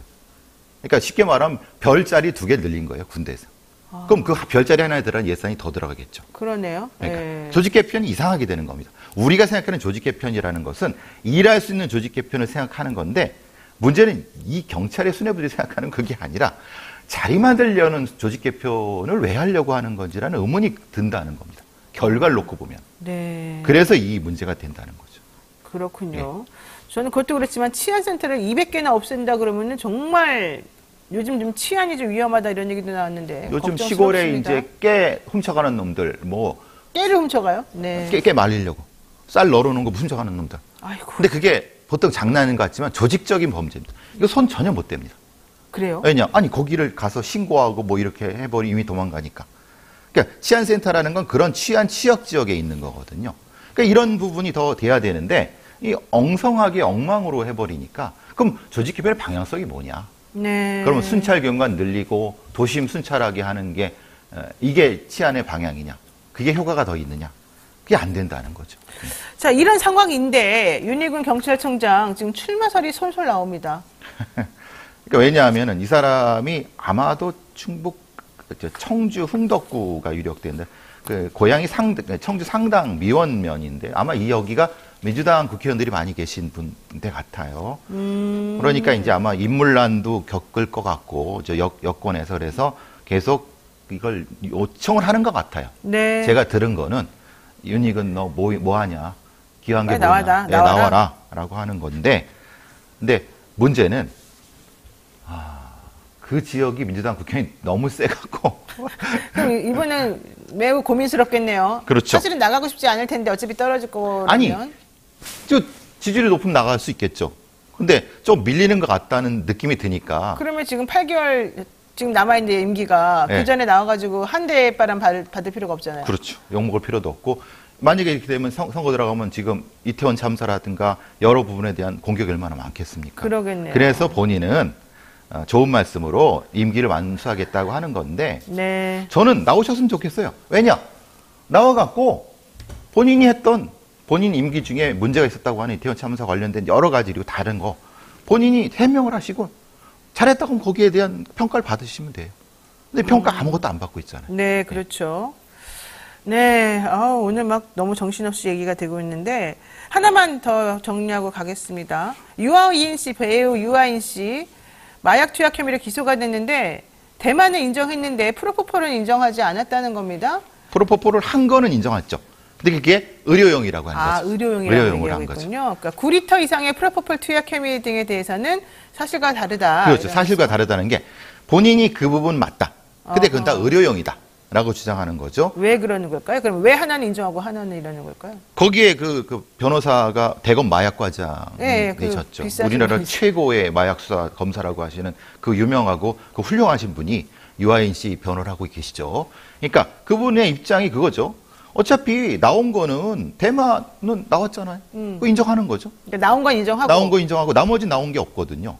그리고 있어도 사실은 시기를 특정하기 어렵습니다. 그렇죠. 그러니까 그건 다퉈보자라고 그러면은 하는 거죠. 공소 사실에 문제가 생길 수 문제가 있군요. 생길 수 있죠. 공소장에도. 네. 왜냐하면 언제 코카인 다른 약물을 했다는 게 특정되지 않으면 아시다시피 범죄 네. 사실이라는 건 특정되지 않으면 이거는 사실은 유죄로 하기가 힘들 부분.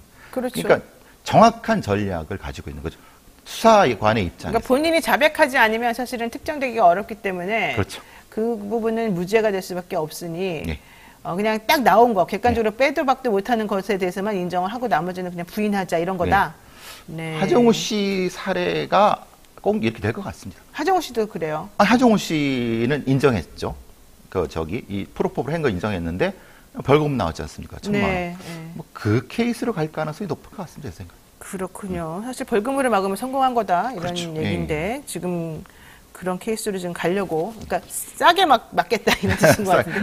근데 이성균 씨는 왜 경찰이 또 추가 소환을 하죠 지금? 그러니까 이성균 씨한테는 문제가 있는 겁니다. 본인은 인정했단 말이죠. 했는데 나오지 않았어요. 나오지 않았잖아요. 그러니까 이 지드래곤이라든가 이성균 둘 다 경찰이 사과하기는 좀 애매해요. 그러니까 한 명은- 지드래곤은 마무리할 거니까 사과를 할 것 같고 사과를 네네. 하기보다 마무리할 것 같고 이성균은 본인이 인정했는데 안 나왔는데 그래서 아마 그걸 일종의 제보했던 새끼마담이 네. 관련된 뭐가 있나 봐요. 그러니까 그 둘과 같은 데는 협박 관련된 공갈 관련된 걸 엮어서 뭔가 하려고 하는 것 같습니다. 그러니까 마약은 아닌 것 같아요. 마약 말고 이제 다른 범죄로. 예를 들면 네가 공갈을 받았어? 너는 왜 이렇게 했어? 그거에 대한 부분 같아요. 네. 하여튼 어렵네요. 여러 가지 측면에서. 변호사님이 어려우시다고 이성균 씨는 그럼 처음에 전략이 잘못됐네요. 왜 인정했을까요? 나올 줄 알았죠. 나올 줄 알고. 왜 했으니까. 아이고 머니나. 자 어쨌든 이런 말 하는 것 자체가 좀 명구스럽습니다. 사실을 제대로 밝혀가지고 처벌받을 거 받으면 되는 건데 또 제가 이렇게 또 여기 앉아서 말을 하고 있네요. 죄송스럽고요. 자 좀 전에 배상훈 교수님께서 이수정 교수 관련해서 언급한 부분에 대해서 조금 정정을 내지는 좀 정리를 다시 좀 해드리겠습니다.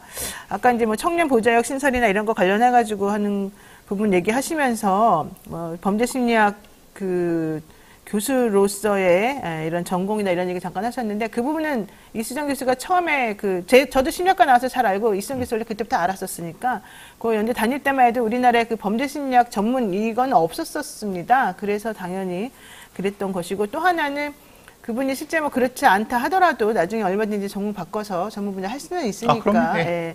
그 부분에 대한 이제 간단한 언급이었다인 거고요. 예.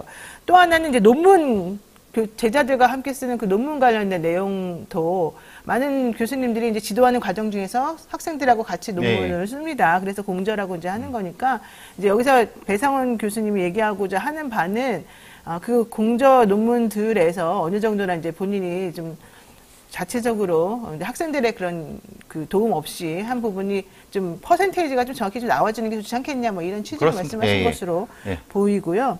또 번역 편저 관련해서도 저작권법 문제 이제 얘기했었는데 편저라고 하는 거는 아무래도 어느 정도는 또 저작권법 적용에 있어서 좀 자유로울 수가 있는 부분이어서 그 부분에 대해서도 이제 그냥 일단 언급을 하신 그런 정도의 얘기인 것으로 보이고요. 다만 그런 얘기를 왜 했느냐 이분이 현실적으로 이번에 출마를 하시는 것으로 지금 얘기가 되고 있기 때문에 만약에 그렇다라고 한다면 검증하는 차원에서 그런 부분은 논의가 돼야 된다라고 생각하셔서 맞습니다. 한 것으로 지금 파악이 됩니다. 혹시라도 오해 없으시길 바라고요. 만약에 이수정 교수님께서 반박하시거나 뭐 이런 의사가 있으시면 언제든지 저희한테 연락을 해주시고 혹시 저희가 잘못 말한 부분이 있으면 저희가 고칠 테니까 말씀해 주시면 감사할 것 같습니다. 제가 잘못 말했으면 또 제가 사과드리고 수정해 드리겠습니다. 네. 자, 오늘 말씀 여기까지 듣겠습니다. 지금까지 배상훈 프로파일러와 함께했습니다. 고맙습니다. 감사합니다. 네, 건강보험, 차량보험을 더 저렴하게 만나보실 수 있는 전문보험 클리닉 업체죠. 믿을 수 있다 더 착한 보험입니다. 가족이나 친척, 지인에게 묻지마 보험 가입하신 분들 보험료는 적당한 건지 필요한 보장은 제대로 들어있는 건지 궁금할 때 점검 받아보시면 되겠습니다. 예약만 하시면 전국 어디서든지 무료로 방문 상담이 가능하니까 주저하지 말고 예약하시고요. 상담 예약은 대표전화 1644-1236, 1644-1236이고요. 010-76-1-3303으로 연락주시면 24시간 예약이 가능합니다. 많은 분들 관심 부탁드리고요. 오늘 여기까지 저희 1부 순서는 마치고요. 잠시 뒤에 저 노반장이 진행하는 2부 뉴스인사 프라임이 진행이 됩니다. 저희가 야심차게 준비하고 있는 뉴스인사 프라임 이번 주까지 무료로 방송하고 12월 18일부터는 유료 멤버십 서비스가 되니까 지금 가능하실 때 많이 봐주시기 바랍니다. 자, 잠깐만 기다려주세요.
우리 아이 재단에서 뜻을 함께할 정기 후원자분들을 기다립니다.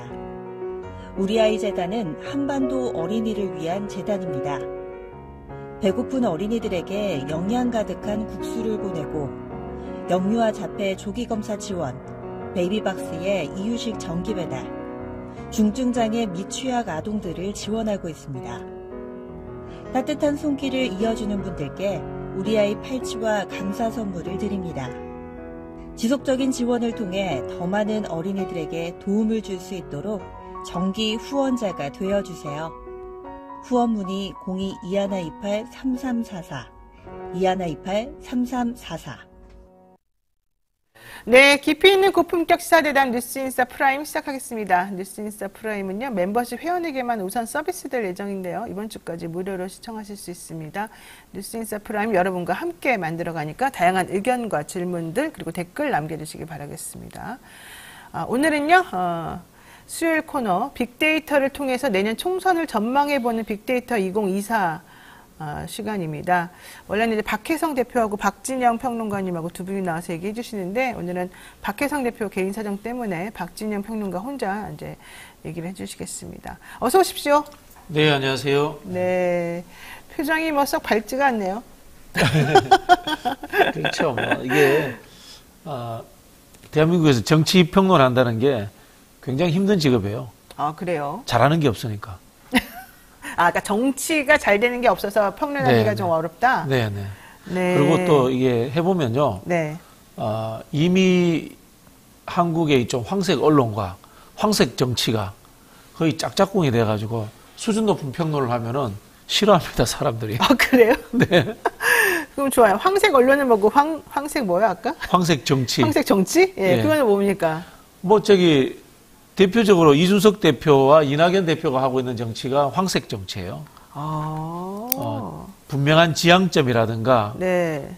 국가를 운영하겠다는 목표라든가, 네. 그런 것들이 없이 이슈를 만들고 뉴스에 계속적으로 나오기 위해서 만나고 싶다고 했다가 만나기 싫다고 했다가 그러니까 만나고 싶다고 해가지고 이슈를 한번 끌고 주목을 끌고 그렇죠. 그 다음에는 사람들이 이제 구경하고 있으면은 이제 만나지 않겠다고 해가지고 또 한번 또 이슈를 관심을 끌고 걸고. 뭐 예를 들자면 이제 이상민 전 의원이랑 현 의원 만나잖아요. 네. 이분은 대충 국힘으로 가기로 다 정해진 분이에요. 아, 그래요? 근데 뭐하러 만나겠어요? 그날 기사거리가 없는 거야. 떼거리. 이제 표현을 정확하게 떼거리라고 표현. 기자들도 떼거리라고 표현하고 네. 정치권에서도 떼거리라고 표현을 합니다. 네. 떼거리를 만들기 위해서 그런 일정들을 만드는 거죠.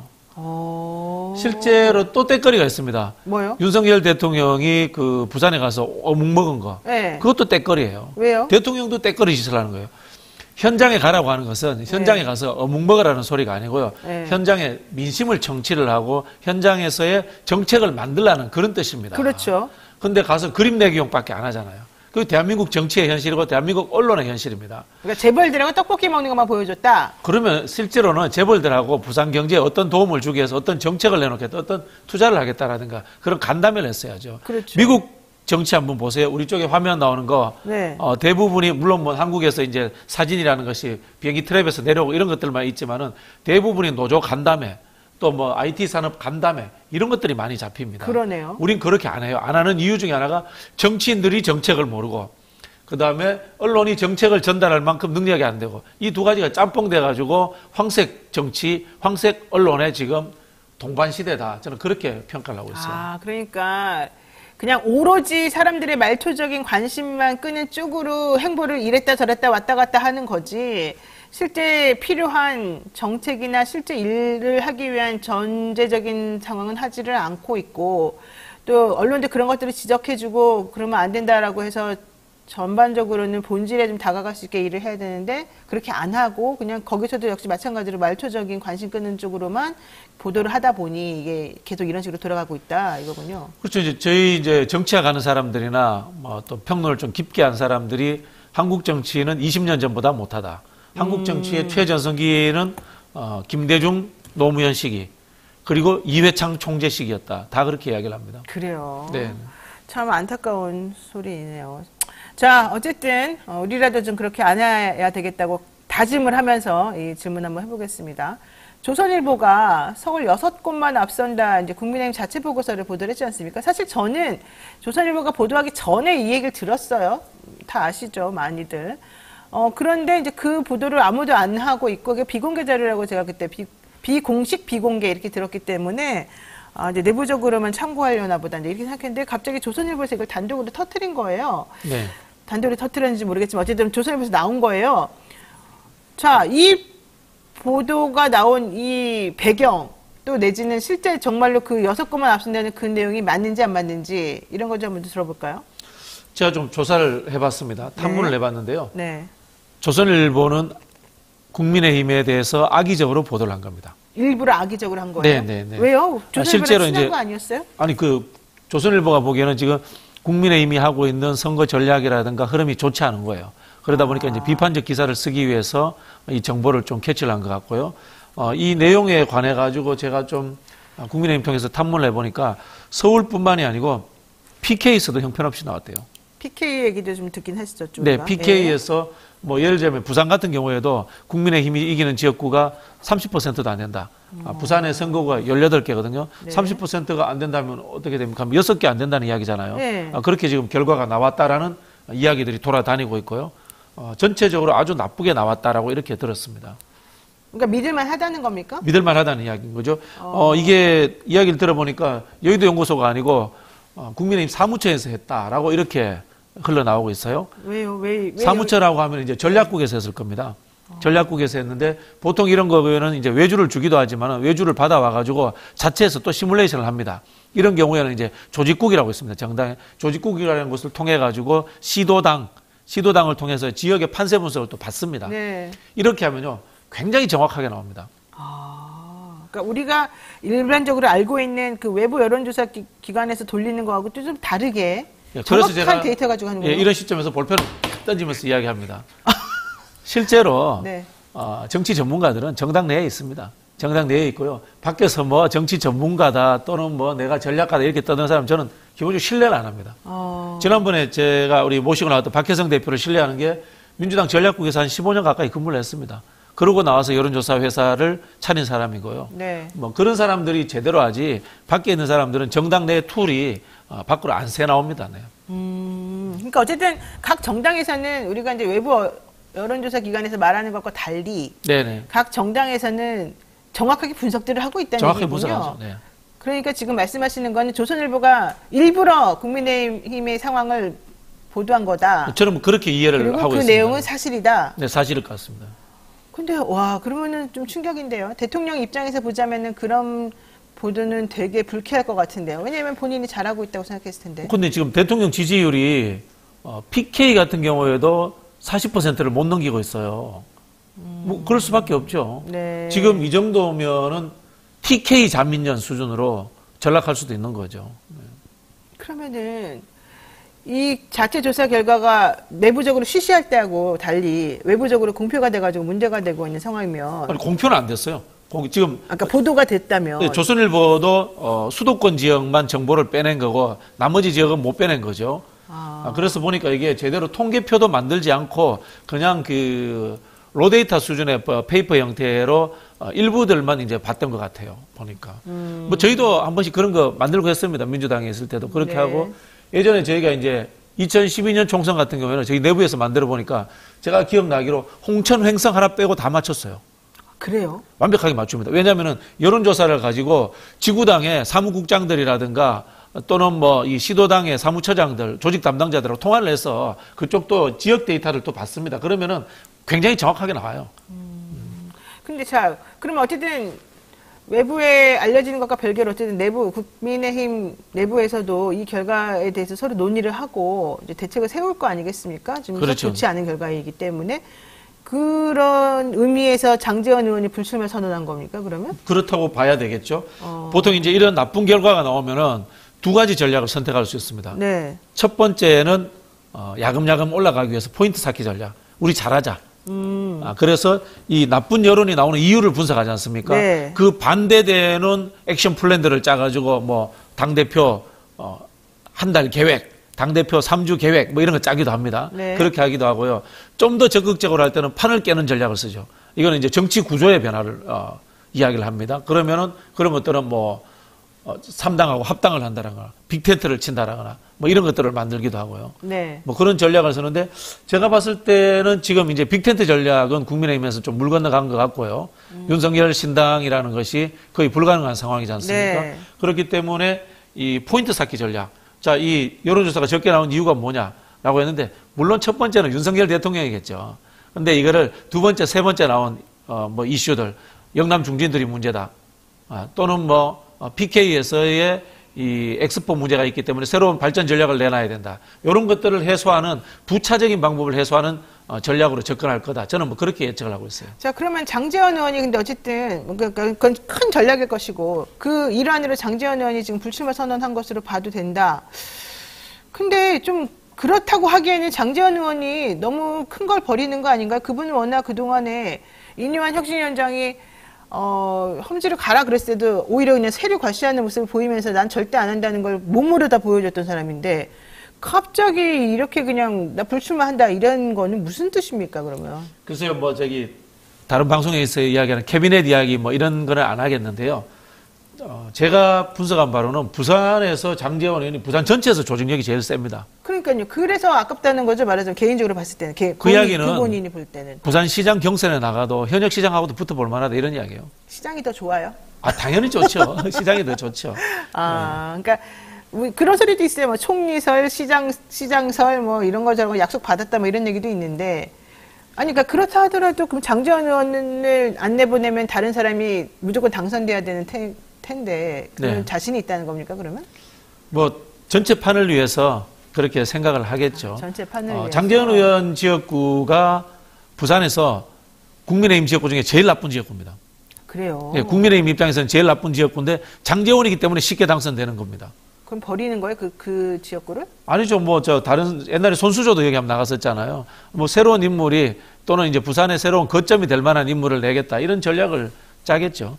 장제원 의원 같은 경우는 지역구 관리가 워낙 잘 돼 있기 때문에 네. 거기에서 무소속으로 나와도 당선된 경험이 있고요.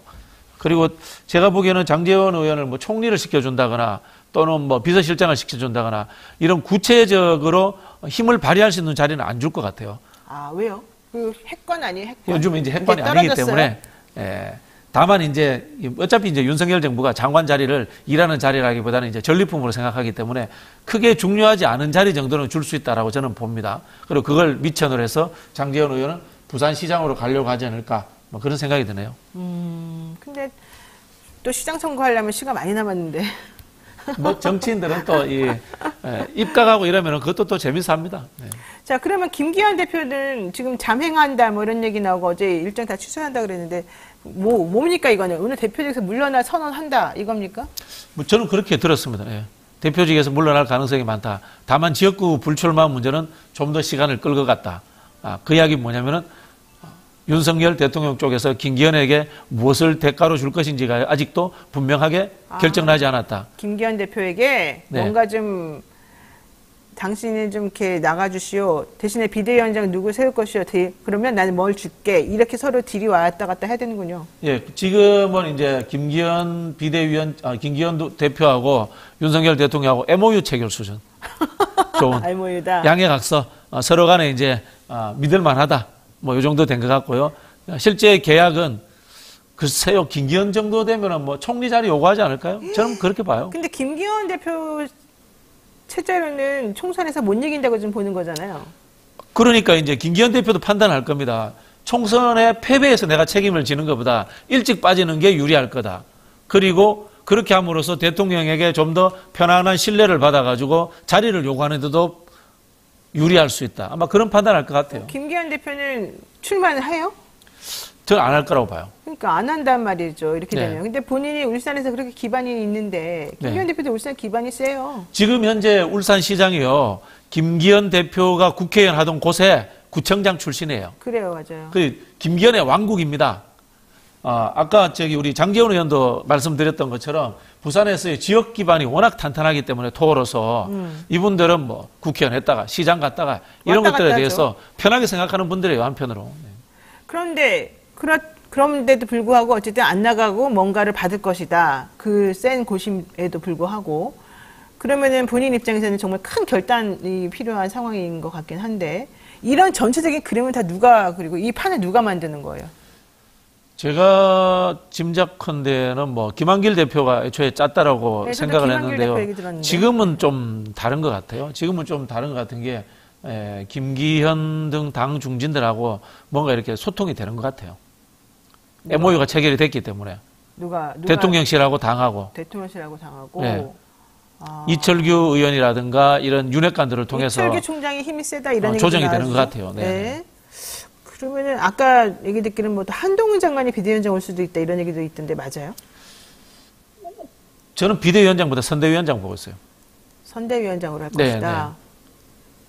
한동훈 장관이 근데 정치인도 아니고 그냥 검사 출신인데 무슨 선대위원장직까지 가져갑니까? 이제 선대위원장은 그냥 간판이에요. 아, 간판이고 큰 역할이 없습니다. 그냥 네. 얼굴 내밀고 전국 돌아다니는 거예요. 돌아다니고 비대위원장은 당대표이기 때문에 당의 행정적 절차라든가 뭐 예를 들면 공천 절차 이런 것들을 총괄해야 되거든요. 네. 그런 경우는 이제 정치를 좀 알아야 되지만은 이제 선대위원장은 얼굴 마담이기 때문에 네. 제가 봤을 때 한동훈 장관이 할 가능성이 많다고 봐요. 그러면은 지금 한동훈 장관이 선대위원장하고 비대위원장은 누구예요? 비대위원장은 원희룡 장관설이 돌고 있는데 뭐 좀 지켜봐야 되겠죠. 원희룡 장관이요? 하여튼 제가 예측하기에는 원희룡, 한동훈, 이뇨한까지 저는 다시 부를 거라고 봐요. 그래야지 그림이 나오거든. 국민의힘이 바뀌었다. 네. 다른 인물로 바뀌었다. 물론 이 다른 인물로 바뀌었다가 혁신이 아니라 윤석열이 장악했다. 이렇게 이제 해석되지만은 이미지상 바뀐 것처럼 하려면은 이뇨한까지 포함해서 그런 삶도 맞춰야 되가 중요한 것은 공관위원장이에요. 네. 국민의힘하고 민주당하고의 당내 구조의 차이가 뭔가 하면요. 민주당은 공심위가 결정을 하더라도 최고위원회에서 뒤집어 엎을수록 되어 있습니다. 그런데 국민의힘은 과거부터 보시면 알겠지만 공관위원장이 결정해버리면 그게 끝인 상황이에요. 그래서 2016년에 옥새 들고 나루샤도 있었고 네. 2020년에도 김용호 전 국회의장이 공관위원장이 돼가지고 마음대로 주물렀다. 이런 이야기가 나왔던 거예요. 그러면은 지금 결론적으로 윤석열 대통령이 어쨌든 끝까지 이 키를 놓지 않고 당연하죠. 네. 좀 움직이겠다는 얘기인데 그러면은 국민의힘 입장에서는 그렇게 사람 바꾸고 뭐 좀 정리하고 이러면은 가능합니까? 성공합니까? 그래서 이거는 상대적으로 민주당이 어떻게 하기에 따라 달렸다고 보는데 지금 공관위원장으로 전직 검찰총장 이야기도 나오고 있어요. 또요? 예, 검찰, 그런 이야기가 또 검찰이요? 예, 아이고. 공관위원장도 검찰총장 이야기도 나오고 있는데요. 이게 결국은 뭐냐면은 이 부분에 대해서 민주당이 하위 이슈에 매몰되는 것. 예를 들자면 한동훈과 싸운다. 검찰총장 임명하는 것과 싸운다. 뭐 인용환과 싸운다. 뭐 이렇게 된다면 별 재미없어요. 제일 중요한 거는 민주당이 얼마나 윤석열 심판론에 집중하느냐 하는 겁니다. 그리고 이제 관로 쳐서 김건희 동반 심판론. 요걸 제대로 만들고 이슈를 단일한 이슈로 만들어가서 그 전선을 집중화력을 발표하느냐 이런 부분이고요. 화력이 이제 분산된다거나 또는 내부에 분란이 일어나면은 당연히 민주당이 압승하기는 어렵죠. 그 제가 봤을 때는 김건희 특검이 12월 말에 이제 변수로 등장을 해서 이제 거부권을 행사한다고 보는 사람들이 많기 때문에 대통령이 그랬더니 거부권 행사는 결국 제2역으로 들어가고 왔다 갔다 이제 할 거 아니겠습니까? 그러면 이제 1월까지 그 이슈가 사실은 좀 시끄러울 것 같거든요. 그래서 결론적으로 그 과정 중에 이제 공천의 윤곽이 조금 드러나면서 엄청나게 폭풍이 한번 휘말아칠 것 같단 말이에요. 그때가 제일 큰 변수가 되고 제일 다이나믹하게 뭔가 좀 바뀔 것 같거든요. 그러니까 그 상황을 총선 때까지 민주당이 끌고 갈 수 있느냐는 거예요. 힘이 없어요? 그게 실력인 거예요. 실력이요. 자, 지금 후쿠시마 핵폐수 어디 갔습니까? 네. 그죠? 그리고 또 이 검사 탄핵 끝나고 난 뒤에 이 이정석 검사 이야기 뉴스에서 사라졌잖아요. 네. 이게 민주당이 이 집중과 선택을 잘 못하는 거예요. 그래서 제가 이제 민주당 저도 이제 당직을 맡고 있으니까 제안을 드리자면은 윤석열 굿모닝, 김건희 굿모닝을 해야 되는 거예요.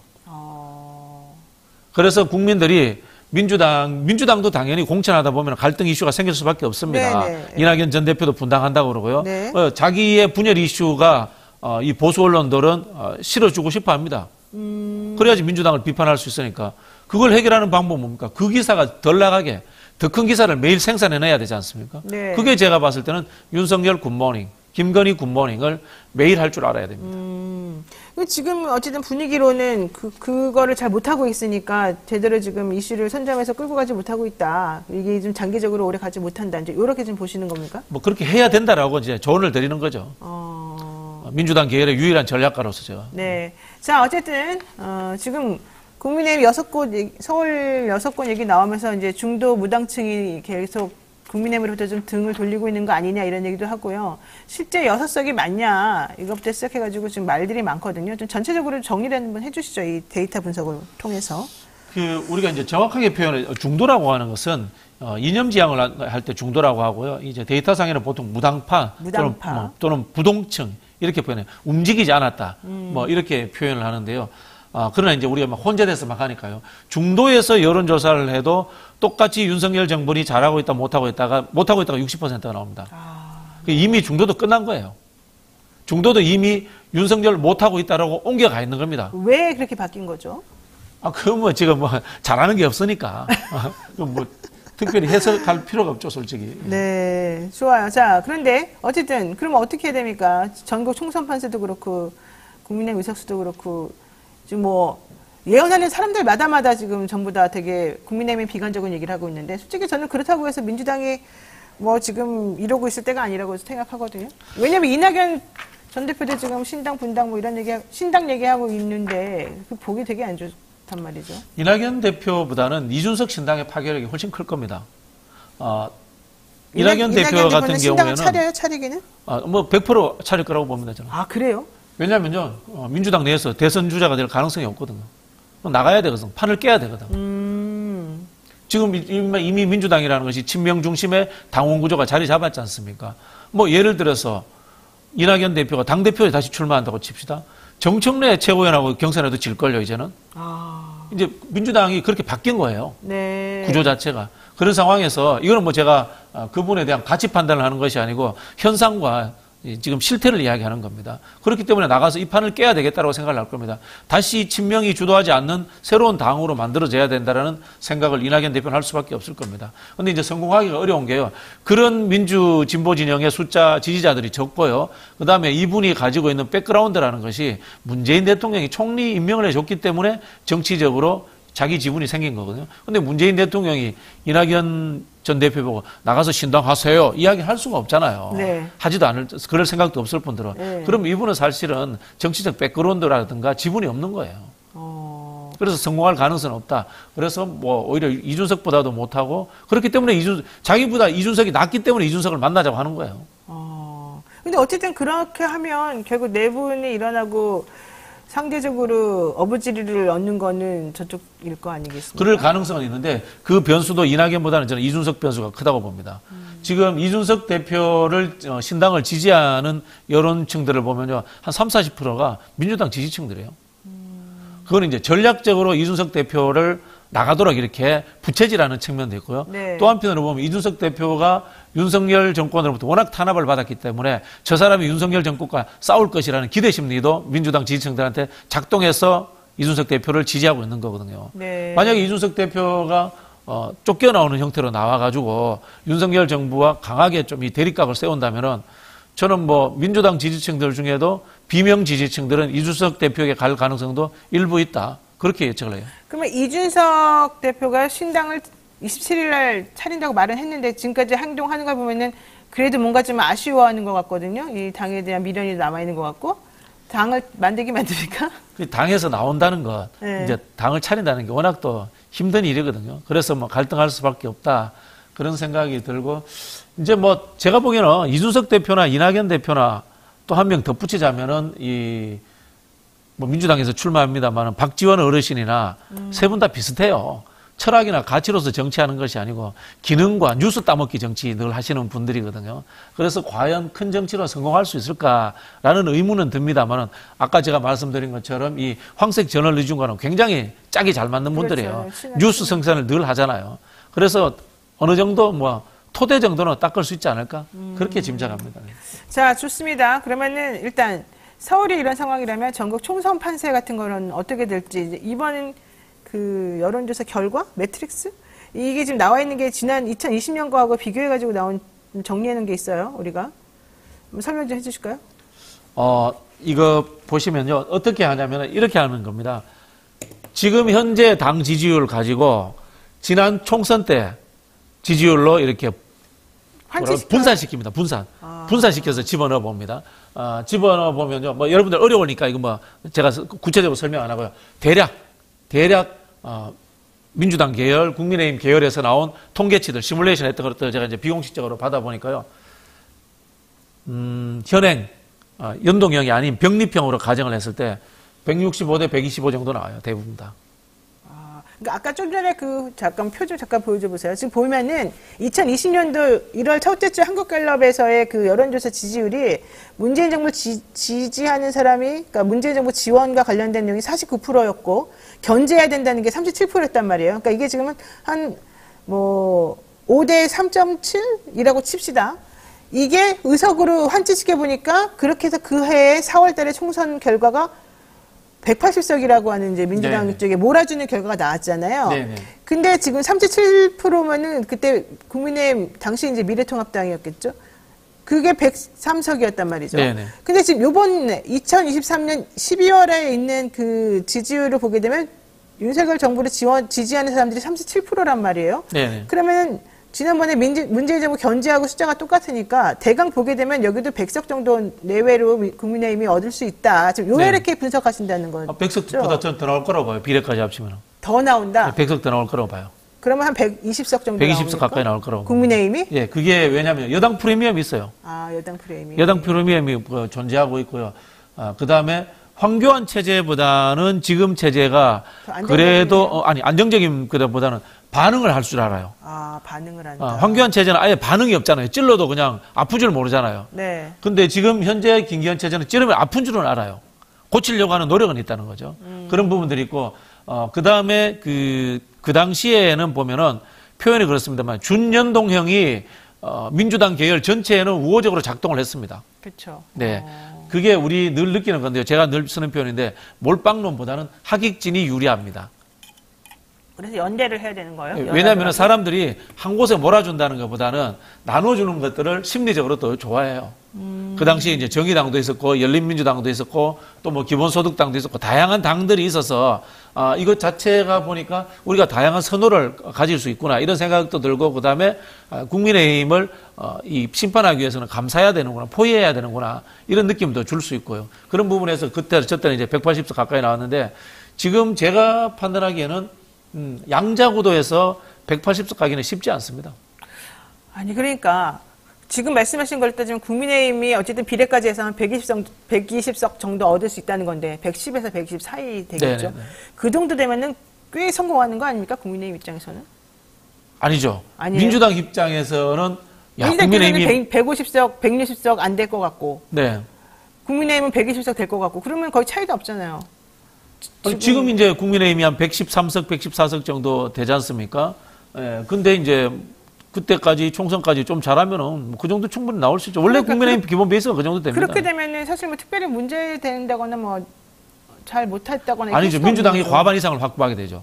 거죠. 그것만으로도 선거에서는 국민의힘이 진 거고 민주당이 승리한 거죠. 그래요. 그런데 그걸 좀 더 바라는 국민들은 민주당 계열이 한 200석 정도에서 윤석열 퇴진 투쟁까지 끌고 갈 수 있느냐라는 기대치를 가지고 있는데 네. 그거 현실적으로 불가능해요. 이 양당 구도에서는 불가능합니다. 네. 어쨌든 중요한 건 이제 또 제3지대들 어떻게 움직이느냐 그리고 또 정말 말씀드린 대로 김건희 특검이 어떻게 되느냐 이런저런 변수들 또 실제 비대위원장이나 선대위원장 누가 되느냐 이런 것 따라도 많이 달라질 것 같고 지금 이제 이 네. 국민의힘에서 시뮬레이션 한 거를 이준석 대표는 어디서 좀 들은 모양이에요. 그러다 보니까 이제 80석 정도 나온다. 근데 비례 포함이에요 그분이 얘기한 거는. 비례 포함, 근데 제가 들은 바로는 비례 포함하지 않고로 들었거든요. 그렇고 이제 안철수 대표는 60석대다 뭐 이런 네, 이야기를 네. 했는데, 아마 이준석 대표가 늘 맞더라고요. 통계치를 볼 줄 아는 능력이 있으니까. 진짜 우리 제가 댓글에 보니까 막 전부 다 민주당 200석 넘게 나온다 이랬는데 그건 희망사항인 거고, 희망을 가지고 그렇게 이야기하지 마세요. 초치나가 아니라, 그러면 저 같은 전문가를 부르지 마시고, 감정적으로 이야기하는 사람들만 불러서 이야기하세요. 제가 요즘 이런 댓글들에 제가 굉장히 민감해요. 네, 까칠하시네. 예, 왜냐면은 그럼 전문가 부르지 마시고, 감정적으로 민주당 편 만드는 사람 불러서 이야기하세요. 네. 근데 지금 뭐 얘기 들어보면 특별히 그럴 만한 건이 없는데 120석, 110석 얘기하고 있는데 뭐요. 국민의힘이 110석, 120석 한다 그러면 저는 제가 보기에는 국민의힘이 승리하는 것 같은데 느낌상. 아니죠. 민주당이 대성공이죠. 과반 이상 과반 이상 얻으면 일단 정치는 성공을 하는 거고요. 다만 이제 말씀드린 것처럼 윤석열 퇴진이라도 이 정도 이야기하려면은 판을 깨겠다는 수준의 그러니까. 확실한 각오를 가지고 있어야 됩니다. 그래서 결국은 민주당이 전략적 선택을 해야 돼요. 전략적 선택이라서 과반을 목표로 해서 안정적인 비판 세력으로서 할 것인가 아니면은 판을 깰 수 있다라는 각오로서 윤석열 당이 100석 미만으로 가도록 전략을 짤 것인가. 그거는 민주당의 하나의 선택입니다. 네. 알겠습니다. 네, 오늘은 여기까지 해야 될 것 같습니다. 생방송 라이브 끝나고 더보기, 다시 보기 가능한 거 여러분들 많이 아실 테니까 많이 좀 봐주시고요. SNS 홍보도 많이 부탁드리겠습니다. 댓글 참여도 기다리고 있습니다. 자, 박진영 교수님 고맙습니다. 감사합니다. 네, 저는 또 내일 아침에 여러분들하고 또 같이 만나 뵙겠습니다. 고맙습니다.